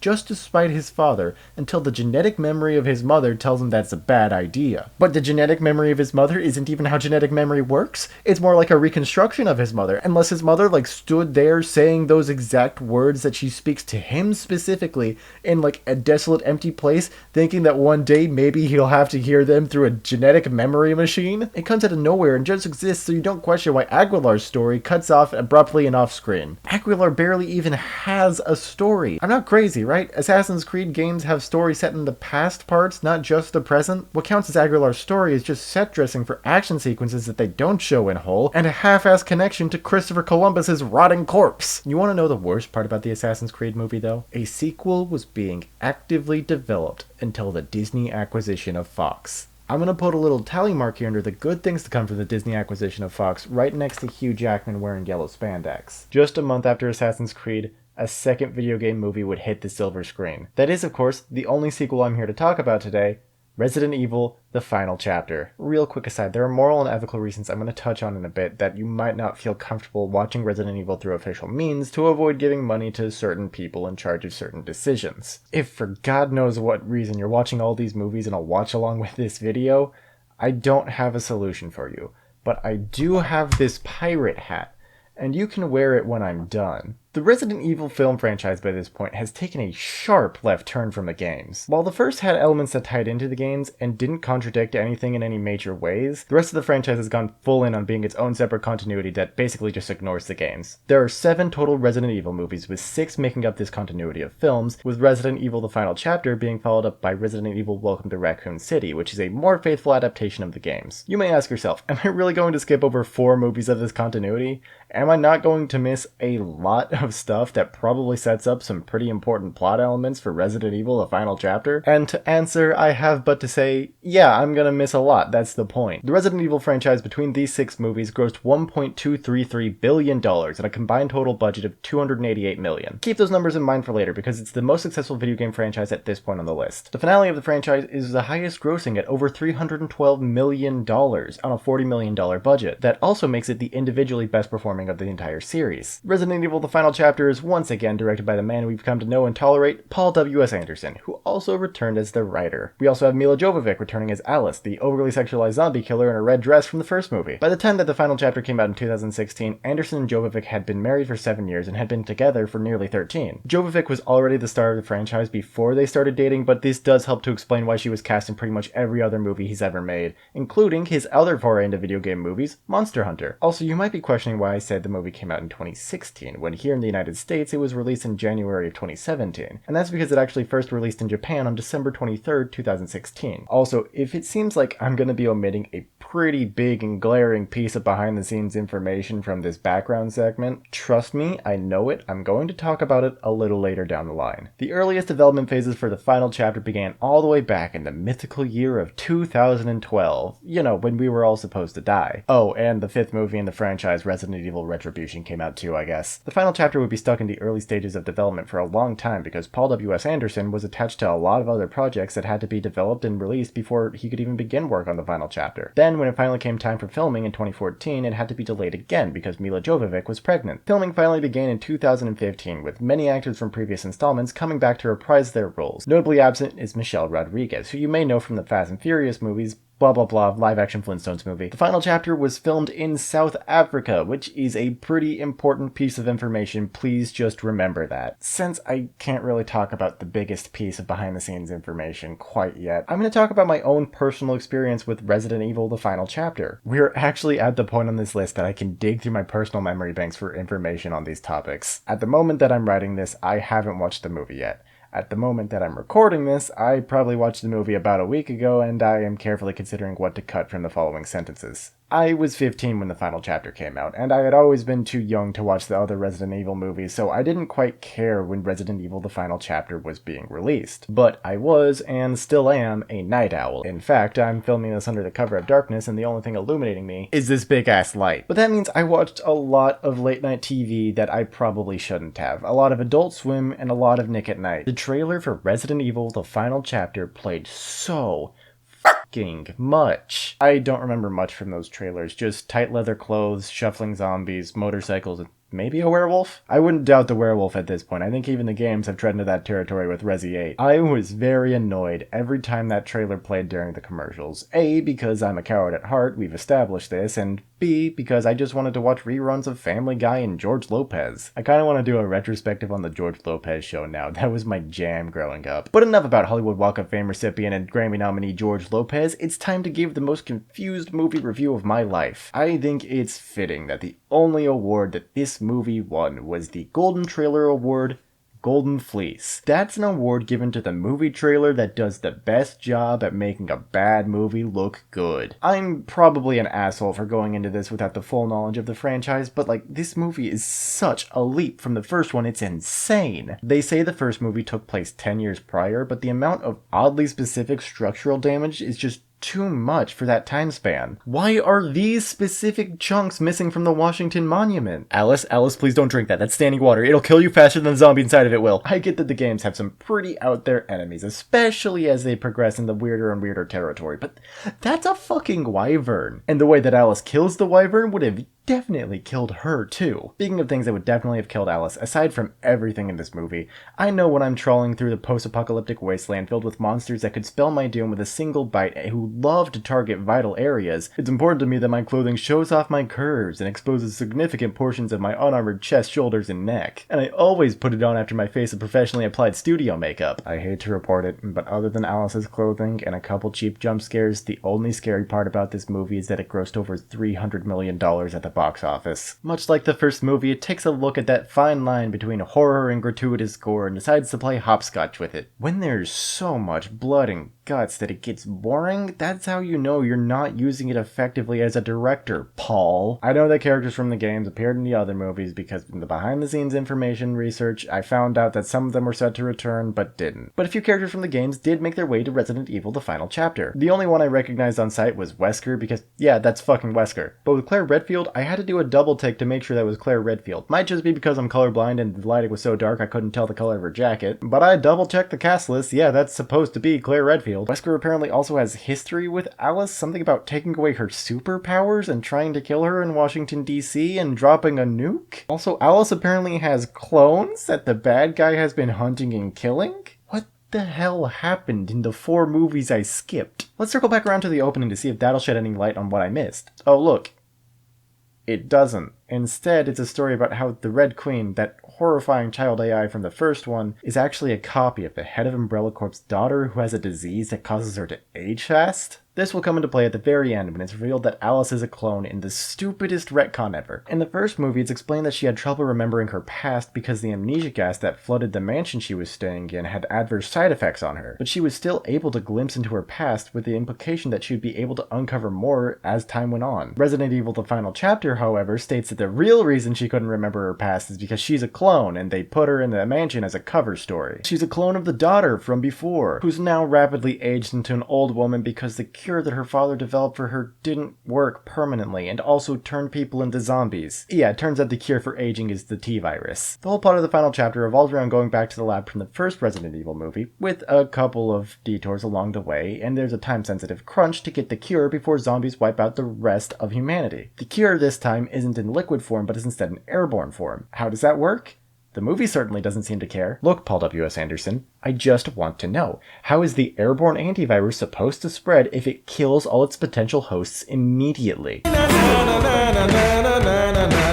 The most likely way for it to work is as a separate virus engineered to target infected cells and the T-virus itself. This is technology we're close to having in the real world. So if it instantly kills anything infected and immediately wipes out all of the T-virus present in someone's system, how is it supposed to spread? It would have only ever been effective at clearing out one batch of zombies in the immediate area around where it was dropped. I need to distract myself from the glaringly stupid writing for a bit, so let's talk about the glaringly stupid editing instead. If I had to say one good thing about the editing in Resident Evil the Final Chapter, it's that it made me realize I also somehow owe an apology to Assassin's Creed. I've seen just how bad it can get. Please forgive me, Michael Fassbender. Resident Evil the Final Chapter is quite possibly the worst edited film I have ever seen. The action never stays on one shot for longer than it takes you to blink, meaning if you have to lubricate your eyeballs, then suddenly you're in a completely different location. Flashbacks pop in with no warning and little regard for what's actually going on, and it feels like the editor went out of their way to pick the worst possible delivery of every line in the movie. And don't even get me started on the special effects. You know how in the first Resident Evil movie the only effect I really criticized was a CGI super zombie because everything was done practically and looked really nice? Yeah, they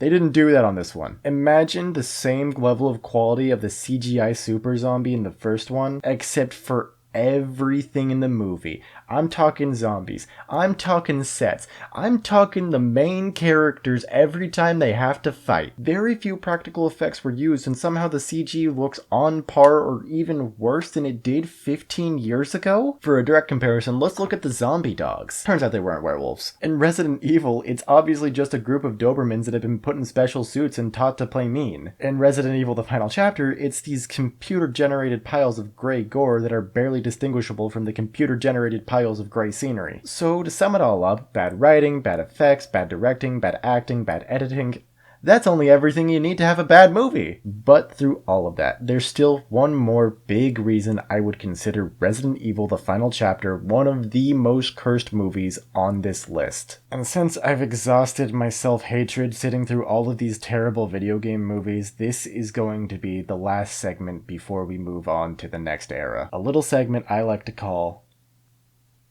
Injuries on Paul W.S. Anderson video game movie sets. Welcome to a little down the line. Action movies involve a lot of stunt work, and that's an inherently dangerous profession. Sometimes accidents can even happen on the safest of sets, and it's really just up to random chance. But in the case of Paul W.S. Anderson, there are some real big fuck-ups on this list. To start off this mini-list, let's take a look at Mortal Kombat. For the most part, the actors in Mortal Kombat did their own stunts, including Lyndon Ashby as Johnny Cage. Ashby would suffer a bruised kidney while filming his fight scene with Scorpion, and in the same scene, Scorpion's stunt double would be injured after hitting a metal pipe too hard. Towards the beginning of production, Bridget Wilson, who played Sonya Blade, dislocated her shoulder, but filming continued because they were able to pop it back into place without too much distress. Robin Shou, who played Liu Kang, fractured not one, but two of his ribs during the fight scene with Reptile. He didn't say anything to anyone but Reptile's actor because he was afraid of getting filming shut down for the day if he had to be sent to the hospital. That's 3 for 3 of the main characters plus 1 for Scorpion. During the filming of Resident Evil Retribution, a platform holding 16 background actors in zombie makeup collapsed. 12 actors were sent to the hospital for emergency treatment for large wounds and broken bones. I'm going to the bad place for laughing at this, but the doctors and nurses at the hospital had trouble deciphering what was real and what was fake due to the stellar makeup effects by the zombie team. And that brings us to Resident Evil the Final Chapter. A South African crew member had his lungs crushed when an improperly secured Humvee slid off of its platform and pinned him against a wall. His injuries were fatal. Another crew member was injured by a plastic boulder, tearing a ligament and spending 6 weeks in crutches. While filming a helmetless motorcycle stunt, Mila Jovovich's stunt double Olivia Jackson suffered cerebral trauma, a crushed and partially degloved face, a severed artery in her neck, paralyzed arm that ultimately had to be amputated, multiple broken ribs, a shattered scapula, a broken clavicle, torn fingers with a thumb that needed to be amputated, and 5 nerves torn out of her spinal cord. The cause of the crash was a camera crane that had failed to move out of the way in proper timing with a stunt that had been rehearsed 2 times immediately prior. According to the production company, it was a result of a crane malfunction. According to Jackson and the crane operator, it was due to Paul W.S. Anderson delaying the timing of the stunt by 1 second without rehearsing or even informing Miss Jackson. A 1-second delay at high speeds with no rehearsals is a death sentence. According to Jackson, the film also lacked proper insurance, hiding liability through South African shell companies, and as such they failed to adequately cover her medical bills. Jackson, who was born in South Africa and only back home because she was waiting for her UK visa to be renewed, had a job waiting for her on the new Wonder Woman movie. Jackson would sue the producers of the movie over her injuries and medical bills, and win. The injuries on set of Resident Evil: The Final Chapter were horrible and disgusting and the direct result of Paul W.S. Anderson himself being negligent. Paul W.S. Anderson, if you ever see this, go fuck yourself. Let's step back into some more lighthearted territory, shall we? I'm happy to inform you that we've exited the 3rd era of video game movies, what I like to call the lowest of the lows. Now we can move on to the 4th and final era of video game movies. The good ones. Technically, you could say this era started with Tomb Raider in 2018, because that's the first video game movie to ever get over 50% on Rotten Tomatoes. But Tomb Raider isn't typically brought up in what ended the curse conversations. So, what did end Hollywood's video game movie curse? Personally, I think it's not only because writers and directors started to understand video games more, but also video games themselves became more cinematic. Video games have told stories and had cutscenes since Pac-Man, but over time video games have crept more towards cinema dynamics with lighting, coloring, and camera techniques. AAA games got to the point where the story was just as important as the gameplay instead of just being set dressing. I also think part of it is being more selective with what to adapt and how to adapt it. I've already pointed out how a lot of these adaptations so far have either left something behind from the games or added too much to it. Whether it be Doom's needlessly complicated lore additions, Assassin's Creed's lack of meaningful time in the past, or Mario's complete and utter disregard for the whimsy of the games. And that's why I think Detective Pikachu is the best place to start in this new era. You see, Detective Pikachu isn't an adaptation of the mainline Pokemon games, it's an adaptation of the spin-off series Detective Pikachu. The Detective Pikachu game, soon-to-be games, is much closer to the Pokemon anime than the Pokemon games in terms of presentation. Sorry Pokedex mega fans, that does mean no Drifloon are gonna kidnap any children and no Indian elephants are gonna be shocked to death. The Detective Pikachu movie was produced by Legendary Pictures, the same studio that did Dune and Godzilla vs. Kong. Both the director Rob Letterman and the Pokemon Company decided they wanted to adapt Detective Pikachu specifically to avoid using the character Ash, the main character of the Pokemon anime in all of its many movies from 1997 until he was retired in 2023 when he won the World Championship. I'm not sad, you're sad. In early development, Nicole Perlman and Gravity Falls creator Alex Hirsch were both in talks to write the screenplay. However, the screenplay credit would ultimately go to Dan Hernandez, Benji Sammet, Rob Letterman, and Derek Connolly. And story by credit went to Hernandez, Sammet, and Perlman. In terms of casting, this is actually something I kept up with as it was being rumored and announced all the way back in 2018. I personally was rooting for Danny DeVito to win the titular role, but it ultimately ended up going to Ryan Reynolds. If I had a nickel for every time Ryan Reynolds played a wisecracking character in a billion-dollar franchise whose initials were DP, I'd have 2 nickels, which isn't a lot, but it's weird that it happened twice. The role of the protagonist, Tim, would go to Justice Smith, with Katherine Newton co-starring as Lucy. For on-set reference, instead of Ryan Reynolds hunched up in a little yellow fursuit with a Sherlock hat, they had a Pikachu puppet. On-set vocal reference was done by John Bailey, with Ryan Reynolds eventually dubbing him over. You may know John Bailey as the epic voice guy from Honest Movie Trailers. I don't know if the on-set reference was used as a template that Ryan Reynolds had to copy, but if it was, that would explain a few weird ad-libs and line deliveries. The biggest part of the behind the scenes is the special effects. I mean, just look at this little guy. He looks so good. Way better than my derpy Pikachu plush. But not quite as good as my massive Wailord. All of the Pokemon look amazing, and I'm gonna gush more about them during the actual review segment. The effects were produced by these 5 studios, with the core VFX team that had previously worked on the live-action Jungle Book, the Fantastic Beasts movies, and the live-action Lion King. And say what you want about the quality of those movies, they at least look nice. And here's the part where I get to talk about my personal experience with the movie. I saw Detective Pikachu on Thursday night previews after months of anticipation. You can bet your bottom dollar that I was sat down in that seat with a bucket of popcorn way too early because I anticipated the snack line to be longer. Finally, after months of waiting, the movie starts playing and BAM! The projection is messed up. A child 2 rows behind me begins actively complaining to their mother. The mother goes and complains to theater staff. The theater staff goes and complains to the projectionist. The projectionist restarts the movie, and one of the ushers goes to the front of the theater before it starts and apologizes, saying that they accidentally started the 3D version instead. The next day, I got a notification in the app I used to buy tickets saying if I had gone from that day forward, I would have gotten a free promotional trading card. I was upset, but the movie was good. I still think Detective Pikachu is good. It's definitely the best video game movie on my list according to my personal preferences. That being said, I'm gonna get my big criticisms out of the way first. Ryan Reynolds is a great actor. He is a performer capable of delivering some amazing work, and he uses his power to play Ryan Reynolds delivering quips in every movie, and Detective Pikachu is no exception. Detective Pikachu is an inherently funny character. He's Pikachu in a funny hat. That doesn't mean I want a Deadpool-esque quip coming from his mouth every 5 minutes. There's one quip about climate change in the middle of a big action sequence that just takes me out of the movie every time I hear it. Pokemon covers environmentalism regularly. A couple of the anime movies are about the dangers of poaching, and the Gen 8 bad guy was literally motivated by Galar's dependence on fossil fuels. But bringing up climate change just for a quip makes me wonder if Alomomola Gore lost to Geodude Bush due to hanging Machads in Sun, Florida. For a decent duration of the movie, there is this beautiful neo-noir style, with bright clashing colors, the use of Venetian blinds, lighting interacting with human and Pokemon characters the same way,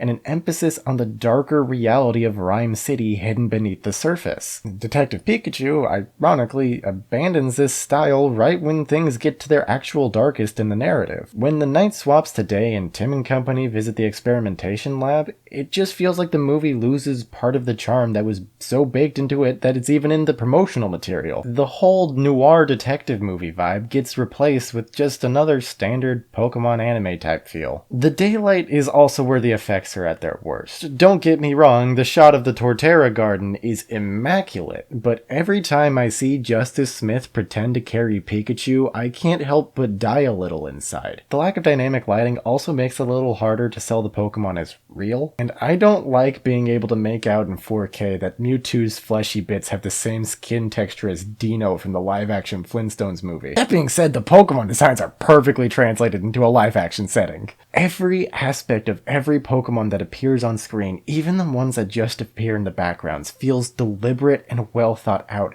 You can see the genuine human care and touch that went into each and every one of them that makes them so much better than some Redditor typing in a description of Bulbasaur into Midjourney and jerking himself off about how good his redesign is. Sorry, I just saw someone do that once and it stuck with me how bad it looked in comparison to the movie. There's a saying in the Pokemon community: every Pokemon is someone's favorite, and it's nice to see that the design team for the Pokemon in Detective Pikachu really took that to heart. I also have to applaud the sheer variety of Pokemon in this movie. It would be so easy to just take the most popular Mons from the original 151 and slap them all in there to fill a nostalgia quota, but there's something in Detective Pikachu for fans of every Pokemon generation up until Gen 7, which was the most recent at the time that Detective Pikachu was released. You have no idea how happy I was as someone who picked Turtwig as their first ever starter when the Torterra woke up in the Torterra garden. Look at how adorable these Totodile are. The streets are littered with Comfey, Snubble, Pancham. The little Joltik scuttling in the background are adorable. And to top it all off, the Pokemon all interact with the world like they really genuinely live in it, and humans act like Pokemon are a real everyday thing. Pokemon assist in everyday tasks. Machamp guide traffic when Snorlax are sleeping in the middle of the road. Bouffalant are kept in ranches. Squirtle help fight fires. Ditto impersonate human beings and will soon replace us all. Don't fight it. Just kneel before our new overlords. They're pink, slimy, and adorably violent. And the narrative and actors don't hesitate to treat Pokemon like they're a real, everyday thing. Take notes, Assassin's Creed team. This is how you make something feel real. The main character is named Tim, and he's what all of us who grew up wanting to be a Pokemon trainer eventually became.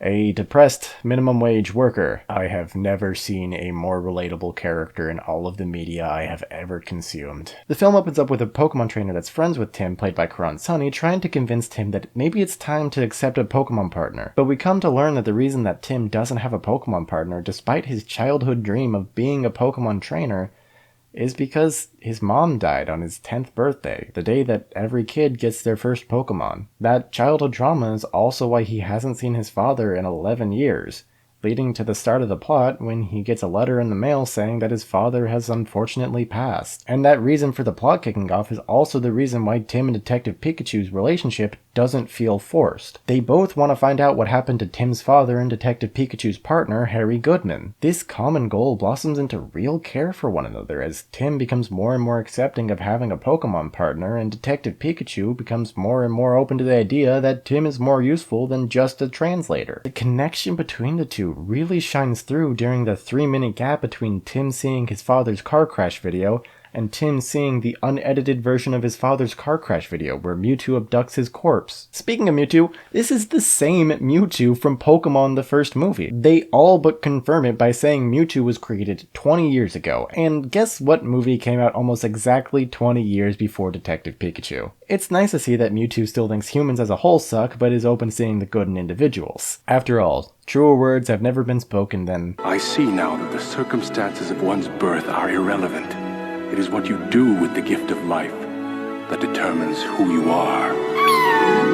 The movie also does the detective thing fairly well. Every lead that the investigation follows culminates into a larger conspiracy surrounding Mewtwo and Bill Nighy's motivations. Speaking of Bill Nighy, his character achieves every billionaire's dream of having godlike power to control the masses and turn them into nothing but subservient animals. Well, he doesn't want to control them, he wants to make humans better by fusing them with Pokemon. Because that's how you make people better, somehow. His office is subtly designed to hint at this pursuit of godlike power by having the two most godlike Pokemon, and also the Pokemon that actually is God, prominently portrayed as statues. Speaking of his office, did you know that in terms of human and Pokemon companionship, Flareon is the best for cuddling? Clifford meant to use the Water Stone, so I guess he's just gonna have to make do with his Ditto. I think the reason that Detective Pikachu is cited as one of the big curse breakers is because it's Pokemon. People will love anything that Pokemon puts out, even if they hate it. So when something manages to clear the bar of, it's not gonna win any major awards, but it's pretty good,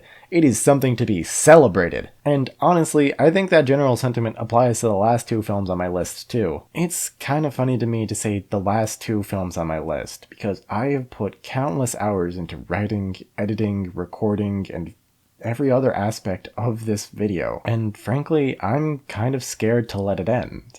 Because when it ends, I have to put it out to the world, and I have to see how people receive it. If people don't watch this video, then all of my time will feel like a waste. But at least I'll be able to sit back, content in the knowledge that I'll never have wasted as many man-hours as the VFX team for Sonic the Hedgehog. Meow? Sonic the Hedgehog is another great example of picking adaptations carefully. Even though the side-scrolling Sonic games have never been too heavy on story, the blue blur is no stranger to being adapted. Much like Mario, Sonic the Hedgehog has been the star of a beloved cartoon. Unlike Mario, Sonic the Hedgehog has also been the star of many more critically mixed cartoons. Look, I love the Sonic Underground theme as much as anyone else, but let's not pretend that that cartoon was good. Nearly every Sonic adaptation follows its own rules, universe, and lore, so Sonic the Hedgehog has a lot of history to pick and choose from when it comes to talking about potential Sonic movies that never came to be. The first time a Sonic the Hedgehog movie was in development was in 1993. DIC Entertainment's The Adventures of Sonic the Hedgehog was mid-production, and notably, the Super Mario Bros. Movie had already graced the silver screen and been thrown in the silver bin by the time that development began on the Sonic movie. The failure of Super Mario Bros. Both critically and commercially, as well as the failure of Street Fighter, made Sega of America CEO Tom Kalinske wary by 1994, but they ultimately signed a development deal with MGM Studios. The development deal would ultimately fall through, with the only thing coming close to production being a treatment titled Sonic Wonders of the World, even after it had positive reception from both Sega and MGM. It took me so many tries to record that because I keep trying to call it Sonic the Lost World. In 2002, a frequent writer on the second DIC Entertainment Sonic cartoon, Sonic the Hedgehog, named Ben Hurst, was in talks with both Sega and DIC Entertainment to create a feature-length continuation of the show to wrap up loose ends. In steps Ken Penders. For many years, Ken Penders was the sole creative force behind the Archie Comics continuation of the Sonic the Hedgehog cartoon. According to Hearst, he had offered to let Penders join in the writing process for the Sonic the Hedgehog movie, but Penders ended up going to Sega, claiming that Hearst was trying to co-opt the Sonic franchise for himself. The sheer irony of Ken fucking Penders, of all people, trying to claim that someone else was trying to co-opt the Sonic the Hedgehog franchise is palpable. In 2003, Penders would propose his own movie, one that wouldn't just wrap up loose ends from the cartoon, but also his comic. Penders' movie would fall through in 2007 due to the death of Sega licensing manager Robert Loeffler. Quick aside about Ken Penders. As I said, Ken Penders was the main creative force behind Archie Comics' continuation of the Sonic the Hedgehog cartoon. This was an officially licensed comic, so Ken Penders actually had a lot of influence on Sonic characters, lore, and concepts for a long while. By 2009, he was no longer the lead writer on the Sonic the Hedgehog comic, but he was involved in a bit of a different way. That way being the United States judicial and copyright system. You see, typically creative work, when done for a large business, is done under a contract that states that that business owns the resulting work. Allegedly, Ken Penders was under one of these industry standard contracts. That, however, didn't stop Penders from claiming full ownership over the various Sonic OC Do Not Steals he had created over his years writing the Sonic comic. He actually sued both Archie Comics and Sega of America, and due to Archie Comics' inability to produce his contract, he won. And emboldened and lawsuit-hungry Penders also ended up suing Sega and EA. He claimed that the character Shade the Echidna from Sonic Chronicles was a reskinned version of his OC Laura Sue. The lawsuit was, very justifiably, thrown out of court, but it did result in Sega purposefully avoiding anything that could resemble Penders' work out of fear of another frivolous lawsuit wasting their time and money. Penders' lawsuits would be over by 2013, which is coincidentally when development for the live-action Sonic the Hedgehog that we would come to know and love began. At Sony, the film would be stuck in development hell until about 2016, when Tim Miller and Jeff Fowler would be brought in to help with production. Miller was fresh off directing the first Deadpool movie, and Jeff Fowler actually had previous experience with the franchise, helping direct some cutscenes for Shadow the Hedgehog. As a result, Sonic the Hedgehog would become Jeff Fowler's feature-length directorial debut. In 2017, the movie would shift over to Paramount Pictures, who bought the whole thing as kind of a bundle deal because of the aforementioned development hell. Patrick Casey and Josh Miller would write the film, with a focus on developing that adversarial relationship between Sonic and Robotnik and treating it as more of an origin story, choosing to omit concepts like Supersonic until the second movie. When it comes to casting, James Marsden plays Sonic's friend Tom, who's great in every way other than that he's a cop. Time for me to abuse the power entrusted to me. As for Sonic himself, Ben Schwartz was cast to play the role after positive reception during test readings. And this is one of the few instances in recent years where anyone other than Roger Craig Smith has voiced Sonic in an official capacity. And, of course, for the role of the movie's antagonist, Dr. Eggman, we have the one and only Jim Carrey. While filming, they used this doll as a stand-in on set. If you think, oh my god, that's terrifying, you'd be in agreement with 90% of the internet and Sega itself. This design for Sonic was used through all of production and a very decent chunk of post-production right up until the first trailer for the movie was released to the internet and everyone pointed out how Sonic had human calves and teeth. The collective dumping on the first trailer for Sonic the Hedgehog resulted in the movie itself being delayed from November of 2019 to February of 2020. All so they could completely overhaul the VFX and design for the ugly Sonic. It's fitting that Sonic the Hedgehog was released on Valentine's Day of 2020, because I was single, alone, and a nerd. I bought my ticket to see the movie and realized I didn't have a car because I was stuck in a freshman college dorm.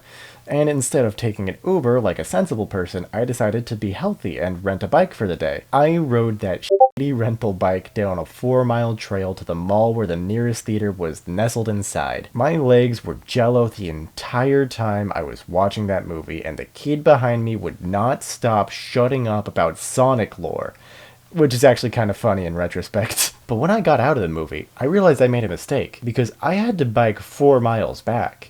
And I got lost on the way back, meaning I rode 8.5 miles as an out-of-shape freshman college student. I returned to my dorm, lied down for the rest of the day because I thankfully didn't have to go to class, and then 2 weeks later the world shut down due to COVID, and Sonic the Hedgehog was available to stream online. Throughout the whole time I watched Sonic the Hedgehog, both the first time I watched it and when I watched it for this video, I couldn't help but let a deep, dark thought creep into the back of my head. An inescapable thought that I just could not get out. I need to know what this movie looked like before the VFX redesign. I know that that cut is sitting there somewhere unfinished in Paramount's vault of pirate treasure waiting to be unleashed upon the world. So Paramount, if you hear this, I beg you, please release the ugly Sonic cut. I have seen the movie that God intended, now let me see what the devil was cooking. Speaking of ugly Sonic, there are a few times in the finished movie where Sonic gets covered by some sort of cloth and you can clearly see that it's the ugly Sonic doll underneath. Look at that face. No child would willingly give a creature with this face a pair of shoes. The movie itself is alright. It's not the best in the world, but it's decent to watch. My biggest gripe with it would be, much like Detective Pikachu, they just can't stop with the ill-fitting quips. And please, 5 stars. It just takes me out of everything for a moment, you know? Why does Sonic know so much about pop culture when the only real exposure he's had is the Flash comics and whatever Donut Lord and Pretzel Lady were watching on movie night? Speaking of Donut Lord, his arc throughout the movie is downright inspiring. In a small town of Green Hills where he spent most of his life, Donut Lord works as a cop, but really that just means he spends his days monitoring empty streets, helping ducks cross the road, and helping citizens with everyday tasks. He admits himself that he's basically not a cop, he's just someone the city pays to do chores and to organize who brings their generator where during a power outage. At the beginning of the movie, he has dreams of becoming a real cop by joining the San Francisco Police Department, whose police brutality settlements cost the city over $19 million in 2019 alone. But over the course of the movie, he comes to realize he enjoys his life in his small town and his role helping people rather than being a San Francisco cop, thanks to Sonic constantly complaining about San Francisco, and I'm sure him becoming a wanted terrorist had nothing to do with it. Sonic the Hedgehog is structured like a big road trip to San Francisco because they have to retrieve the magic portal rings that Sonic accidentally dropped on the roof of the tallest building in San Francisco, thank God no one cleans up there, after Donut Lord shot him with a tranq dart. Sonic needs Tom because, well, Tom knows the way to San Francisco, and Tom is on the run because he's wanted for a terrorist attack that Sonic committed by accident. Along the way, the two form a strong family-like bond after stopping at a dive bar and discussing their own mortality in the forms of a bucket list. Sonic wants to do a bunch of stuff before he has to leave Earth due to the aforementioned terrorist attack, including starting a bar fight. And the inevitable bar fight leads to the film's first speedster moment. A speedster is an archetype of superhero character that's just super fast, like the Flash or Speedy Gonzalez. And whenever a speedster shows up in a movie, you can guarantee that the director is going to look at X-Men Days of Future Past, specifically this scene where Quicksilver slows down time because he's just that fast, and take inspiration from it to do something similar in their own movie. Kinda like this. The second of these moments plays out after Sonic pushes James Marsden off the tallest building in San Francisco. Only this time, our expectations are subverted, when Jim Carrey activates his super speed engine that somehow also gives him the ability to perceive fast, allowing him to operate on Sonic's level. This movie would not be the same if anyone else was playing Robotnik. Jim Carrey just kills the role. He perfectly captures the crazy, zany, holier-than-thou energy needed for this version of the character. I was in a first-year Japanese class and had just learned the word interesting like a week before seeing the movie, so when Robotnik turned to the camera and said, "Omochiroi," I nearly lost my shit laughing. Sure, he lacks the iconic mustache until the credits roll, but this style works for the version of the character the movie was going for. His haircut looks like he went to a barber, asked for the frat bro cut, and then decided to make it 20% more fascist. And to top it all off, he acts like the kind of guy that puts his own name in as a write-in candidate for every election he's ever voted in. And I wouldn't have it any other way. Real quick nitpick. When Robotnik is chasing Sonic through the various portal rings at various landmarks on Earth, they come across the Great Pyramids of Giza in the middle of the desert. Now, this is a real-life photo of the pyramids taken from Giza. And this is a real-life photo of Giza taken from the pyramids. And this is a photo of the pyramids taken from the real-life Pizza Hut directly across the street from them. Sonic's arc is that he becomes more willing to fight for the people and place that he loves rather than run away, deciding to not run away to a mushroom planet because the guy he was tormenting for years decides to stand up for him against Robotnik. That chainsaw has no teeth, and if this guy had made his shot, we wouldn't have Sonic the Hedgehog 2, so I guess good things can happen when cops pull their guns. Sonic the Hedgehog is also the second movie on this list to use actual in-game sound effects and music in meaningful ways. I just love hearing that ring sound effect, and the opening uses his actual in-game music instead of an ill-fitting licensed song. I'm not going to cover Sonic the Hedgehog 2 in this video, but I do want to talk about it just briefly real quick. Sonic the Hedgehog 2 builds on all the concepts from the end of the first movie, like a game-accurate Robotnik and Tails. But one of the most notable things it builds on is this tribe of echidnas from the beginning of the first movie that hunt baby Sonic with intent to kill. Knuckles' tribe is shown in Sonic the Hedgehog 2, and you can't have Knuckles' tribe without Ken Penders stepping in for another lawsuit. This echidna appears in Sonic the Hedgehog 2, and it's a reference to this echidna from Sonic Adventures. But Ken Penders, in his infinite wisdom, decided to publicly announce that he was considering filing a lawsuit, either because he believed that that character was his version of Knuckles' father, or because he believed that he owns the concept of Knuckles' father in the first place. Believe it or not, the legacy of Sonic the Hedgehog doesn't end with its sequels, spin-offs, or role in breaking some mythical curse. You see, for a beast, forged in the depths of hell, was dredged from its sleeping place, once more in the year 2022, when the ugly Sonic from the first trailer played a pivotal and very important role in the climax of the Chip and Dale Rescue Rangers reboot. Something else that notably happened in 2022 was the announcement that Chris Pratt would be playing Mario in the Super Mario Bros. Movie. I knew it was coming. You knew it was coming. It's only fitting to start this video with the Mario that everyone hated, and finish it with the Mario that everyone loved.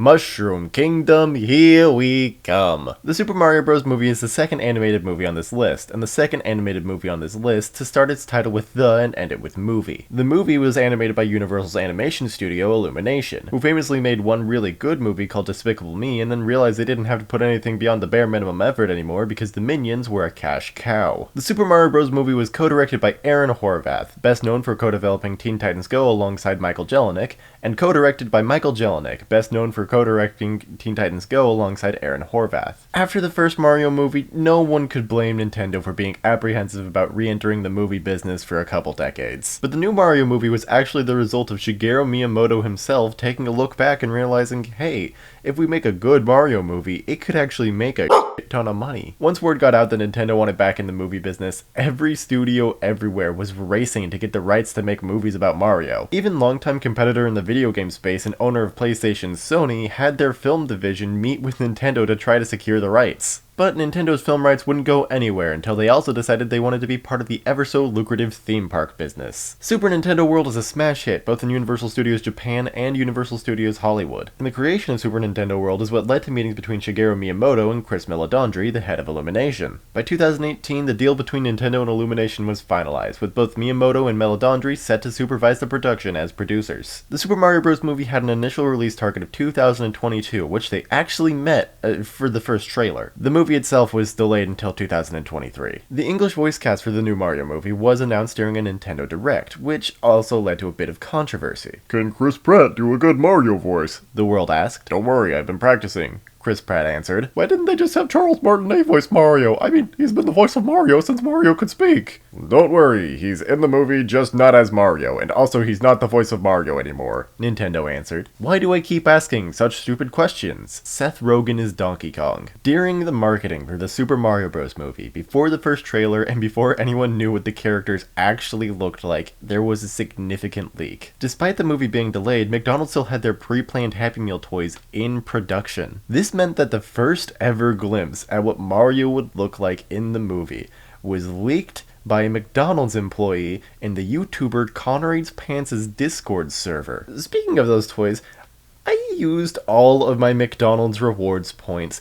on free Happy Meals trying to get the Luma toy, but they just kept giving me Mario. There's no way to request what toy you want in the app, and I would always be too tired after work to go in and ask the minimum wage employees who weren't paid enough to care if I could please have the Luma toy. When I saw the Mario movie, I was in kind of a rough spot. Ever since COVID hit, I've been in a bad place mentally, and it caused me to drop out of college. Since I still needed money, I got a job at the post office, thinking it would be a nice long-term career. It was the worst job I've ever had, and I did 12-hour overnights driving a tractor where I wasn't allowed to listen to music just in case something broke. I worked close to 10-hour days, 7 days in a row, with 1 day off in between strings of work. That schedule caused me so much stress that I quit after about 5 months. I had bought my Mario tickets in advance, thinking I would be working that day, so I ended up going to an evening showing. I was down, depressed, and frankly just exhausted from everything the last few years have brought upon this world. It was honestly really refreshing to watch a fun, light-hearted movie about my favorite Italian plumber rescuing someone from a big turtle and trying to make his dreams into a reality. I'm not gonna say that Mario is what inspired me to go and finish a couple of video projects that I had put off because of work, but it definitely helped.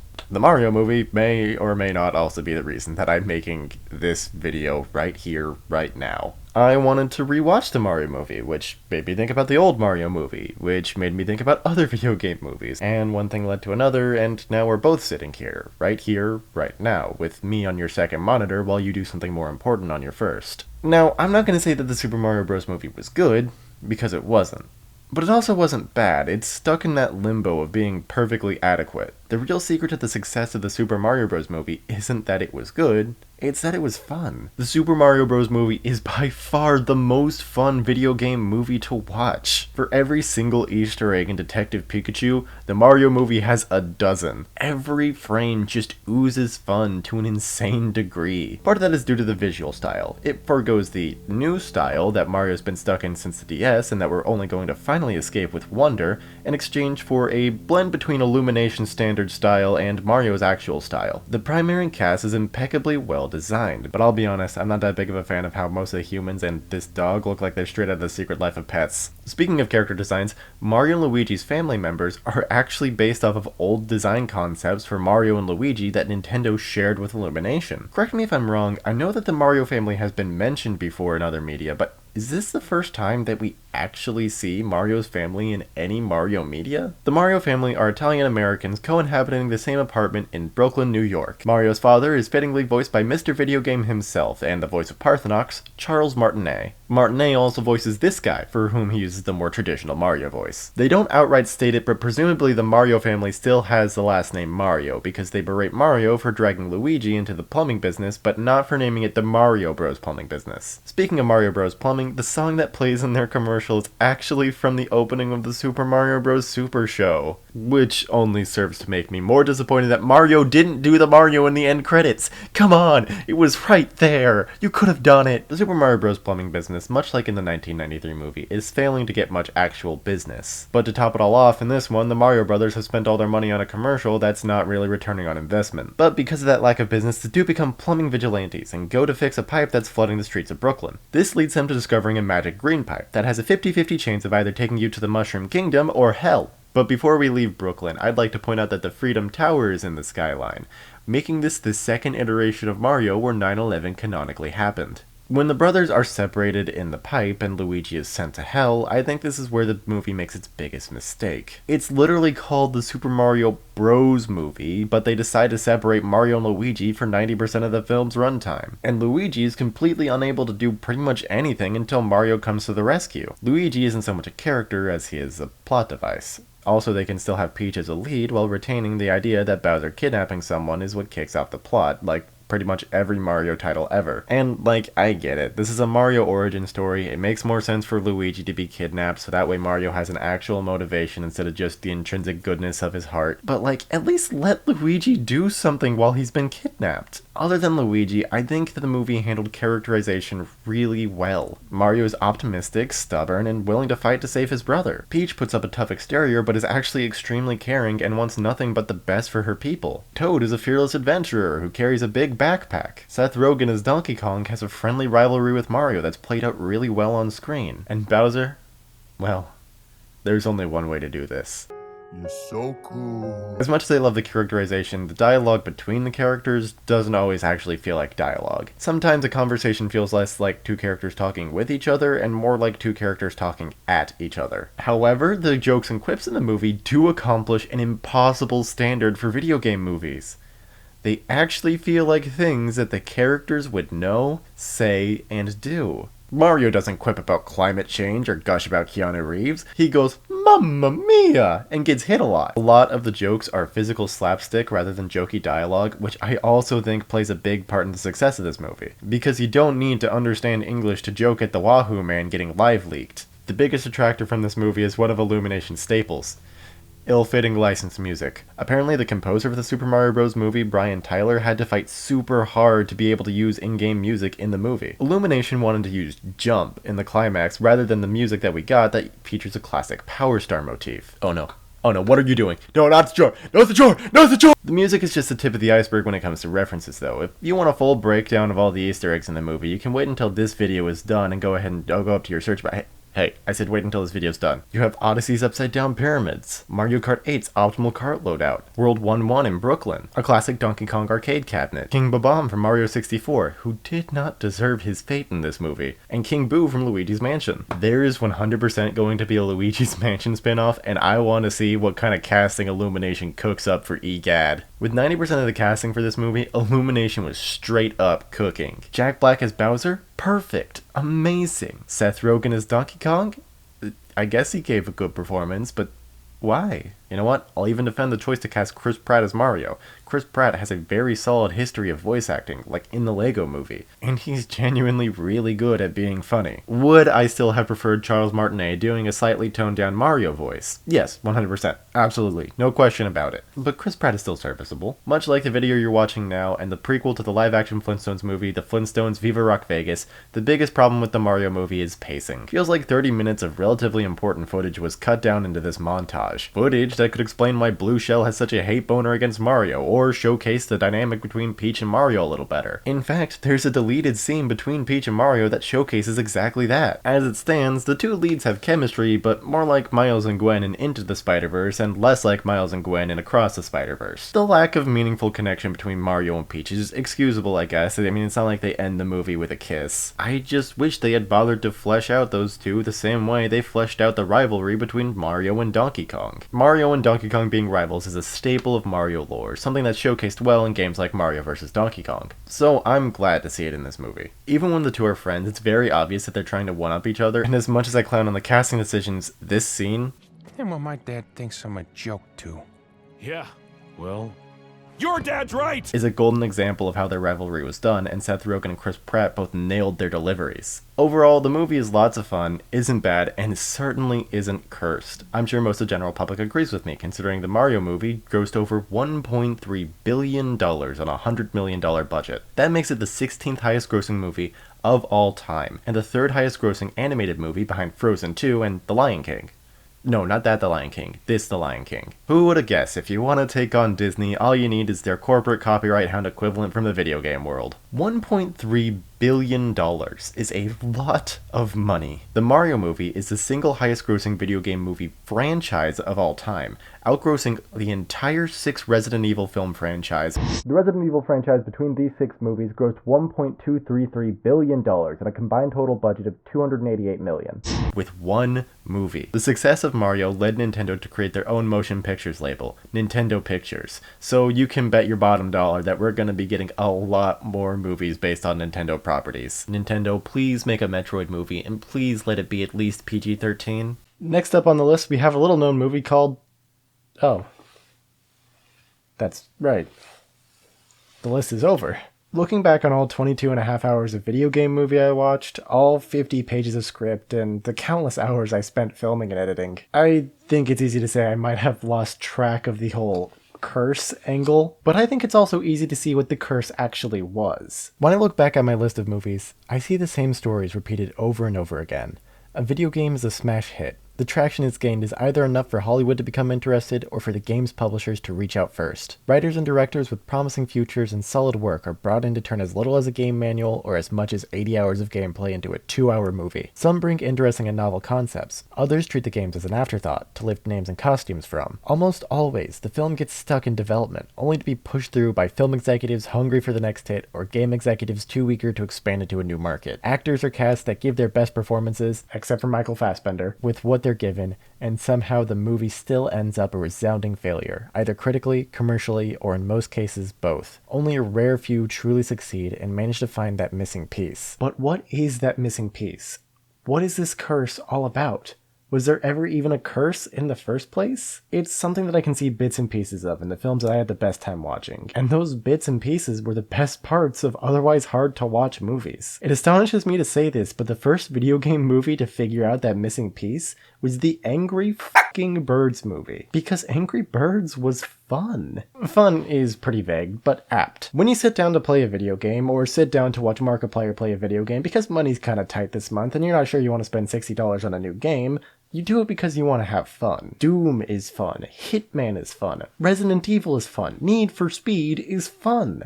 And yet, the movie adaptations of all those movies are overwhelmingly lacking that fun. But Angry Birds captured that fun. Mario captured that fun. Sonic captured that fun. Detective Pikachu captured that fun. And I hope I captured that fun too. But just to seal the deal, there's only one way to close this. Do the Mario swing your arms from side to side. Come on, it's time to go. Do the Mario. Take one step and then again. Let's do the Mario all together now. You got it! Hey, this is VoiceOver Me, coming at you after editing this whole video together. I really enjoyed doing this project, and I'm planning to do more like it, but it takes me a long time to make these, and I don't earn any money off YouTube, so I'd really appreciate it if you left a like and comment, maybe even subscribed? You've made it this far, so why not stick around a little longer? Thank you so much for watching, and this goes out to all of you who fell asleep since the last jump scare.